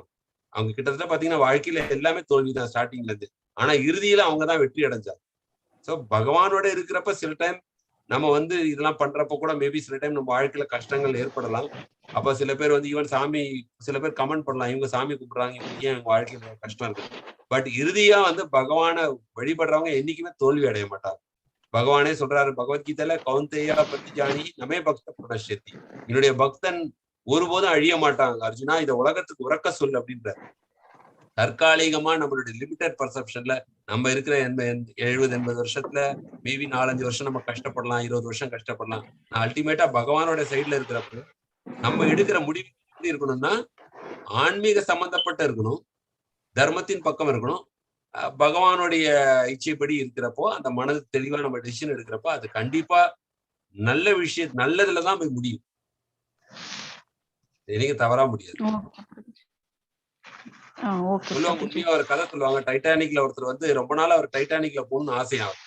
அப்போ அவர் வந்து என்ன பண்ணாரு, டைட்டானிக்ல போகணுன்றது உண்மையான கதை. அவர் வந்து டிக்கெட்லாம் வாங்கிட்டாரு கஷ்டப்பட்டு. அவர் ஒரு ஃபார்மர், ஒரு விவசாயி. அவரோட இந்த பணத்தெல்லாம் போட்டு அவங்க ஃபேமிலிக்கு எடுத்துட்டாரு. ஆனா என்ன பண்ணாருன்னா, அவர் அந்த போறதுக்கு ஒரு வாரத்துக்கு முன்னாடி அவருடைய பிள்ளைய வந்து நாய் கடிச்சிச்சு. அப்ப அந்த ராபிஸ் இந்த இன்ஃபெக்ஷன் ஆனதுனால அவங்க வந்து கப்பல்ல ஏத்த மாட்டேன்னு சொல்லிட்டாங்க. அவர் அவ்வளவு கடவுளை சபிச்சாராம். அதாவது என் வாழ்க்கையில உள்ள பெரிய லட்சியம், என்னோட கனவு, கடைசியில அது வந்து நிறைவேறாம போயிடுச்சுன்னு சொல்லி கடவுளை சபிச்சார். ஆனா அதே ஒரு வாரம் கழிச்சு இந்த டைட்டானிக் கப்பல் முழுகிடுச்சுன்னு தெரிஞ்ச பிறகு அவர் அவ்வளவு சந்தோஷப்பட்டார். ஏன் சந்தோஷப்பட்டாருன்னா, என் பிள்ளைக்கு நாய் கடிக்கவே தானே நான் போகாம இருந்தேன், இல்லை என்னோட ஃபேமிலியோட எல்லாம் தண்ணியில போயிருப்போமே அப்படி. சோ நம்ம வந்து சில டைம் எடுக்கிற முடிவுகள் வந்து நமக்கு தோல்வியா தெரிஞ்சாலும் தர்மத்தின் பக்கம் இருக்கிறப்போ, கரெக்டா செஞ்சு பகவானுடைய அந்த ஆன்மீக பக்கமா இருக்கிறப்போ என்னைக்கா இருந்தாலும் அது வெற்றியா தான் முடியும். அல்டிமேட் அந்த நம்பிக்கை நமக்கு ஸ்ட்ராங்கா இருக்கும். கண்டிப்பா அது கரெக்டான முடிவா இருக்கும். ஓகே பிரபுஜி. இந்த துன்பத்தின் வகைகள்ல வந்து 2வது இது அதிபௌதிக கிளேஷியா இருக்குல்ல பிரபுஜி, பிற உயிர்களால் ஏற்படும் துன்பங்கள். அப்ப வந்து இது வந்து நம்ம வந்து அடுத்தவங்களால நமக்கு துன்பம் வரும்போது துஷ்டனை கண்டா தூர விலகுன்ற மாதிரி விலகி போயிடுறது நல்லதா பிரபுஜி? இல்லைன்னா இப்ப நம்ம அப்துல் கலாம் ஐயா எடுத்து சொன்னார் இல்லையா அந்த 11th சாப்டர்ல, துன்பத்திற்கு துன்பத்தை கொடு. எது வந்து பிரபுஜி வந்து நம்ம இது பண்றது, நம்ம ஒதுங்கி போயிடுறது நல்லதா? அவர் சொல்றது வந்து கான்டெக்ட் வேற மாதிரி. நம்ம வாழ்க்கையில துன்பம் வரப்போ துன்பம்னு சொல்றது அவர் தனிப்பட்ட நபரை சொல்லல. அப்ப நம்ம 2 விஷயங்கள் பேசுறோம். அதிபௌத்திக கிளேஷனா பிறரால் வரும் துன்பம். அப்போ இப்ப நீங்க கொரோனானால நமக்கு துன்பம் வருதுன்னா, கொரோனாக்கு நம்ம எப்படி துன்பம் கொடுக்குறது? பட் நம்ம அந்த துன்பத்தை ஃபேஸ் பண்றப்ப தோண்டு போயிடக்கூடாதுன்றதான் அவர் சொல்றாரு. தோண்டு போடக்கூடாது, மீண்டு எழுறது வந்து அந்த துன்பத்துக்கு ஆமா டிப்ரெஷன் ஆயிடக்கூடாது. இவ்வளவு துன்பங்கள் வருது, நீ நான் வாழ்க்கையில எனக்கு ஒண்ணும் பண்ண முடியாது அப்படி தோண்டு போகாம அந்த துன்பத்துக்கு துன்பம் கொடுப்பதுன்னா மீண்டு எழுந்து மறுபடியும் முயற்சி பண்றது. அதான் அவர் சொல்றது. அப்ப நம்ம சொல்றது அதிபௌத்திக கிளேஷன்றது இந்த வாழ்க்கையில தவிர்க்க முடியாத விஷயம். நம்மளுடைய பிறரால் வரும் துன்பங்களை நீங்க ஸ்டாப் பண்ண முடியாது. உங்க உறவினர்களால உங்களுக்கு துன்பம் வரலாம். அதை நீங்க ஒண்ணுமே பண்ண முடியாது. நீங்க வேண்டாம்னாலும் அது வரும். இல்ல பிற விலங்குகளால வரலாம். இல்ல சொன்ன மாதிரி ஒரு கொசுவால ஒரு மலேரியா வரலாம். அப்போ இந்த வாழ்க்கையில துன்பங்கள் 3 கேட்டகரி. நம்மளுடைய உடம்பால் மனதால் வரும் துன்பத்தை நம்ம தவிர்க்க முடியாது. பிறரால் வரும் துன்பத்தையும் தவிர்க்க முடியாது. இயற்கை சீற்றத்தினால் வரும் துன்பையும் தவிர்க்க முடியாது. இயற்கை சீற்றம்னா வெறும் பூகம்பம் மட்டும் இல்ல. இப்ப ஜாஸ்தி மழை பெய்யுது, சென்னையில பெய்யுது, அதுவும் இயற்கையால் வரும் துன்பம் தான். எல்லாருமே பாத்தீங்கன்னா 10 மணி நேரம் 12 மணி நேரம் டிராபிக் ஜாம் ரோட்ல நின்னாங்க கடந்த ஒரு வாரமா. எல்லாமே வீடெல்லாம் தண்ணி உள்ள போயிருச்சு. சோ இது வந்து இயற்கையால் வரும் துன்பம். இப்ப இந்த 3 துன்பத்தையும் நம்ம அதாவது தவிர்க்க முடியாது. இந்த பௌதிக வாழ்க்கையில தவிர்க்க முடியாது. அதை பொறுத்துக்கிறதுக்கு பண்ணணும்னு சொல்லி பகவான் போக சொல்லுவாரு. தாம் திதிக்ஷவா பாரதான் 2வது சாப்டர் சொல்லுவாரு. என்ன சொல்லுவாருன்னா, மாத்ரா ஸ்பர்ஷாஸ்து கௌந்தேயா சீதோஷ்ண சுக துக்கதா அகம் பாயினோ நித்யா தாம் திதிக்ஷவா பாரதானா, அது எப்படி நம்ம சம்மர்ல போய் அடுப்புல போய் சமைக்கிறோம் வெயிலா இருந்தாலும், அதே மாதிரி விண்டர்லயும் வேலைக்கு போறோம். அந்த மாதிரி இந்த துன்பங்களை பொறுத்துக்க சொல்றாரு. அப்துல் கலாம் ஐயா சொன்னது வந்து அந்த துன்பத்தை பொறுத்துக்கிட்டு அதுல இருந்து மீண்டும் வெளியில வர்றதுக்கான இதையும் பார்த்துக்க சொல்றேன். ஓகே பிரபுஜி. ஆனா நமக்கு ஒருத்தவங்க துன்பம் கொடுக்குறாங்க, நம்ம திருப்பி துன்பம் கொடுத்தோம்னு வச்சுக்கோங்க, அது என்ன ஆகும்னா அவங்க திருப்பி டபுள் மடங்கு நமக்கு திருப்பி கொடுப்பாங்க. அப்புறம் அதுக்கு எண்டே கிடையாது. அப்புறம் நம்ம திருப்பி கொடுப்போம். அப்ப நீங்க சொன்ன மாதிரி துஷ்டனை கண்டா தூர விலகுன்றது நல்ல பாலிசி அது. Okay Prabhuji. Okay Mataji. Thank you Mataji. Thank you Prabhuji. Hari Krishna. வேற யாருக்காவது டவுட் இருக்குங்களா இன்னைக்கு டிஸ்கஸ் பண்ணதுல? சோ இனிமேதான் உங்களுக்கு அந்த பிலாசபி வரும். ஹரே கிருஷ்ணா பிரபுஜி. ஹரே கிருஷ்ணா மாதாஜி. சொல்லுங்க மாதாஜி. பிரபுஜி, இது என்ன டவுட்னா, திருதராஷ்டிரனுக்கு வந்து அந்த ஞானக்கண் மாதிரி கொடுக்கப்படுது இல்லையா? அவர் அந்த அது வந்து எப்படி அவரோட இல்ல மாதாஜி, அவரு ஞானக்கண் கிடையாது. அவரு வெளியிலயும் குருடு உள்ளேயும் குருடு. வெளியில குருடுன்னா கண் பார்வையற்றவர். ஓகேங்களா? உள்ளேயும் குருடு ஏன் சொல்றாங்கன்னா, இவன் அறிவால கூட அவருக்கு அந்த இது இல்ல, இந்த ஞானம் இல்லை. ஏன்னா அவருடைய பிள்ளைகள் அதர்மத்துல போறாங்கன்னு தெரிஞ்சும் அவரு கம்முனே இருக்கிறார். திரௌபதியை துயிலுரிக்கிறாங்கன்னு தெரிஞ்சு அது தவறான காரியம், சபையில இத்தனை பேர் முன்னாடி ஒரு பெண்ணை அவமானப்படுத்துறது தவறுன்னு தெரிஞ்சு கம்முன்னு இருக்கார்.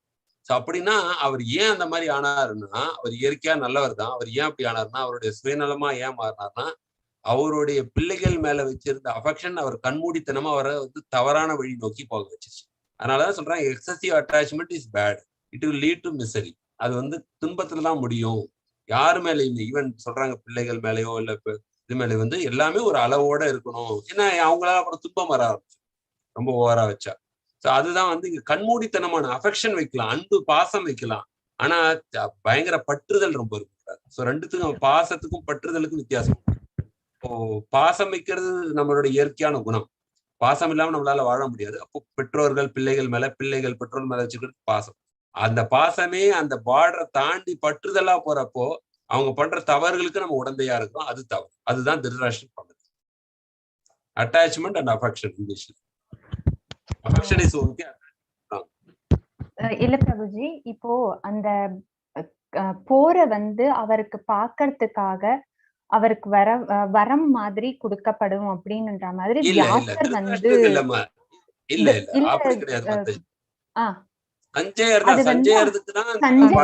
இல்ல பிரபுஜி. அதாவது ஃபர்ஸ்ட் என்ன சொன்னாங்கன்னா, ஃபர்ஸ்ட் சஞ்சயனுக்கு தான் கொடுத்ததா சொல்றாங்க, வியாசர் தான் ஆனா கொடுத்ததா சொல்றாங்க.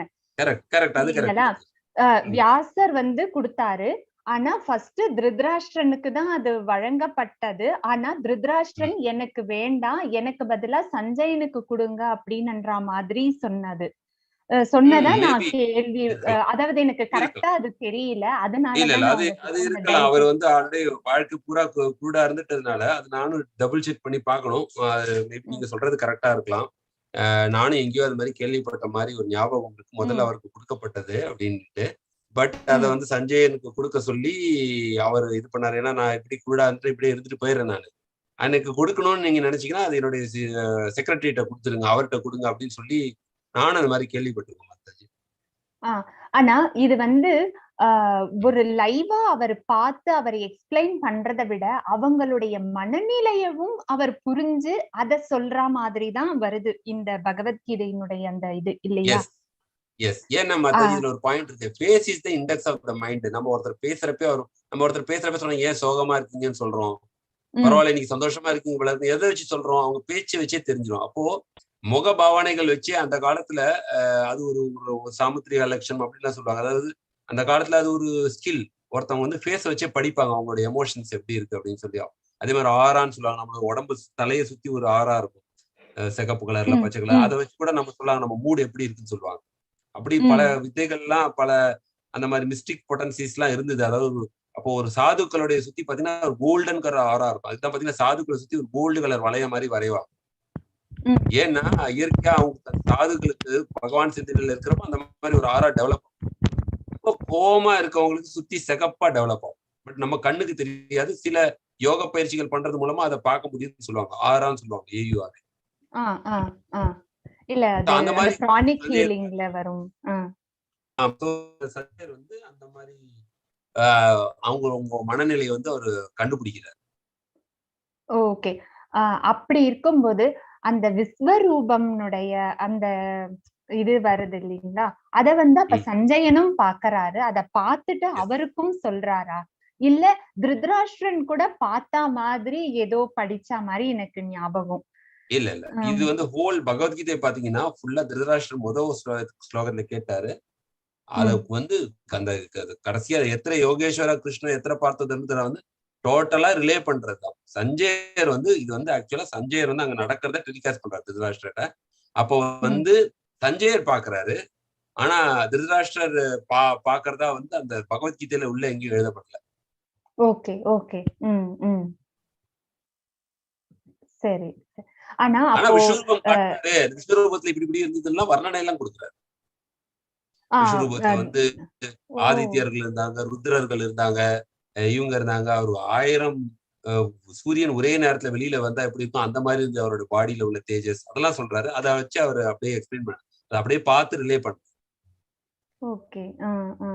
அப்ப முழு கதையே வந்து சஞ்சயன் சொல்ற மாதிரிதான் அந்த பகவத்கீதையினுடைய சாராம்சம் மொத்தமே. ஆமா, ஏன்னா விஸ்வரூபம் பாத்தீங்கன்னா எல்லாருக்கும் பகவான் காட்டுறதுல ஒரு வாட்டி துரியோதனுக்கு சபையில அந்த அமைதி பேச்சுவார்த்தைக்கு வந்தப்போ ஒரு வாட்டி துரியோதனனை அரெஸ்ட் பண்ணணும்னு நினைக்கிறப்போ ஒரு வாட்டி விஸ்வரூபம் காட்டுறாரு துரியோதனனுக்கு.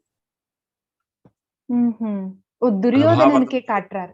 துரியோதனுக்கு காட்டுறாரு. பட் இருந்தாலும் அவனுக்கு அந்த அகம்பாவம் அகங்காரம் வந்து அவனை மறுபடியும் அந்த பகவான்றது கூட பார்க்க முடியாம அது வந்து அவனுடைய அகம்பாவம் அதை ஓவர் பவர்.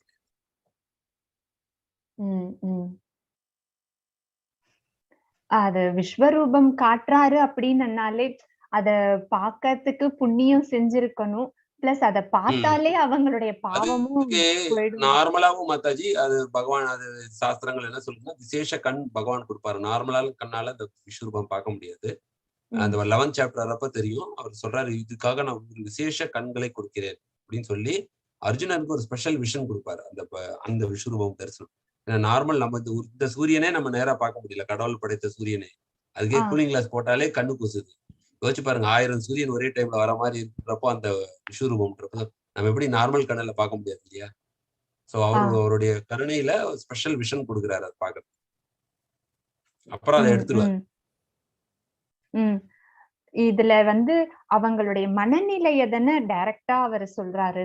அப்படி இருக்கும்போது அர்ஜுனனுடைய தூயமான அந்த மனநிலை வந்து திருதராஷ்டிரனுக்கு போய் சேர்ந்தது இல்லையா?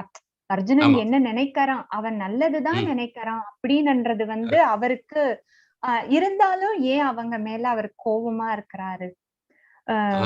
நல்ல பாயிண்ட், நல்ல கேள்வி மாதாஜி. அதுதான் வந்து பாசம் கண்ணை மறைக்கும்ன்றப்போ என்னுடைய மாமாக்கா பாண்டவா செய்வார், என் பிள்ளைகள் தான் முக்கியம், அவங்களாம் முக்கியம் இல்லைன்னு நினைச்சாரு. செல்ஃபிஷ்னஸ் அண்ட் எக்ஸசிவ் அட்டாச்மெண்ட் வந்து என்ன ஆகுதுன்னா அவர் வந்து அந்த தவறான பாதைக்கு என்னுடைய பிள்ளைகளை வந்து அழிக்க வந்திருக்காங்களே, இவங்க நல்லவங்களா இருந்தா என்ன, என்னுடைய பிள்ளைகளை அழிக்க வந்திருக்கிறவங்க வந்து அவங்கதான் அழியும். அவங்க நல்லவங்களா கெட்டவங்களான்றது எனக்கு முக்கியம் இல்லை. இன்ஃபேக்ட் திருதராஷ்டிரர் சந்தோஷப்படுறாரு. ஏன்னா அவர் போர் புரிய மாட்டான்றாரு. இப்படியே போயிட்டா என் பிள்ளைங்களும் தப்பிச்சிருவாங்க, ராஜ்யமும் கிடைச்சிரும் அப்படின்னு நினைக்கிறேன். ஆனா அந்த டைம்ல தான் சஞ்சயர் சொல்றாரு, டக்குன்னு மாத்திடுவாரு பிளேட்டு. அவர் என்ன சொல்லுவாரு, இப்போ வந்து அர்ஜுனர் கை நழுவி காண்டி போட்டாலும் இப்ப கிருஷ்ணர்ட்ட சரணாகதி அடைஞ்சு அட்வைஸ் கேட்கறாரு, மறுபடியும் மூட் மாறிடுவாங்க. ஐயோ கிருஷ்ணர்ட்ட போனா கிருஷ்ணர் ஏதாவது பண்ணுவாரு அப்படின்ற ஒரு இது மறுபடியும் மாறும். மூட் அப்படியே மாறிக்கிட்டே இருக்கும் நடுவில் செகண்ட் சாப்டர்ல. Okay okay. சோ உங்களுக்கு அத இப்ப செகண்ட் சாப்டர் தேர்ட் சாப்டர் போதான் உங்களுக்கு ரொம்ப இன்ட்ரெஸ்டிங்கா போகும். இதுல ஒரு தீம் இருக்கு, ஒரு ஃப்ளோ இருக்கு. எதை முன்னாடி சொல்லணும், எதை பின்னாடி சொல்லணும்னு சொல்லிட்டு அந்த ஃப்ளோவோட தான் போகும். செகண்ட் சாப்டர் பாத்தீங்கன்னா மொத்த பகவத்கீதையோட சாராம்சம் சொல்லுவார். பகவத்கீதை மொத்தமா என்ன இருக்குன்றது ஓவர்வியூ.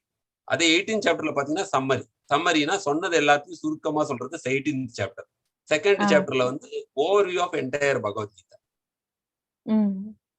மொத்தம் 77 ஸ்லோகம் நம்ம செகண்ட் சாப்டர்ல இருக்கிறதே பெரிய சாப்டர் பகவத்கீதா. ஏன்னா செம்ம ஓவர்வியூன்றதுனால எல்லாத்தையும் சொல்லுவார். கர்ம யோகம்னா என்ன, தியான இது, ஞான யோகம், அப்புறம் பக்தி யோகத்தை பத்தி கொஞ்சம் சொல்றாரு. முதல் 6 சாப்டர் வந்து கர்மயோகத்தை பத்தி பேசுது. சென்டர்ல உள்ள 6 ஸ்லோகம் வந்து பக்தி யோகத்தை பத்தி பேசுது. லாஸ்ட்ல உள்ள 6 ஸ்லோகம் வந்து ஞான யோகம். இந்த ஞான யோகம் எப்படி பக்தியை என்ஹான்ஸ் பண்ணும் அப்படின்னு சொல்லி முடிக்கிறாரு. ஸோ இந்த இது சாண்ட்விச் மாதிரி, சாண்ட்விச்ல மேல ஒரு பன் இருக்கு, கீழே இருக்கு, சென்டர்ல தான் அந்த சுவையான பார்ட் இருக்கு இல்லைங்களா, அதுதான் டேஸ்ட் கொடுக்கும். அந்த மாதிரி மேல ஒண்ணு இது, கீழே ஒரு இது, சென்டர்ல பக்தி யோகா. இல்லைனாலும் இதுக்கு ஒரு உதாரணம் சொல்றாங்க ஆச்சாரியர்கள். ஒரு ஜுவல் பாக்ஸ் இருக்குன்னா மேல ஒரு மூடி இருக்கு, கீழே ஒரு மூடி இருக்கு. அது உள்ள முத்தோ வைரமோ வைக்கிட்டு மூடுறீங்க. அப்ப அந்த முதல்ல சென்டர்ல உள்ள 6 சாப்டர்லாம் பக்தியோட மகத்துவத்தை பத்தி பகவான் சொல்றாரு. Hare Krishna Prabhuji. Thanks. Okay, thank you மாதா. நல்ல கேள்விகள். ஹரே கிருஷ்ணா.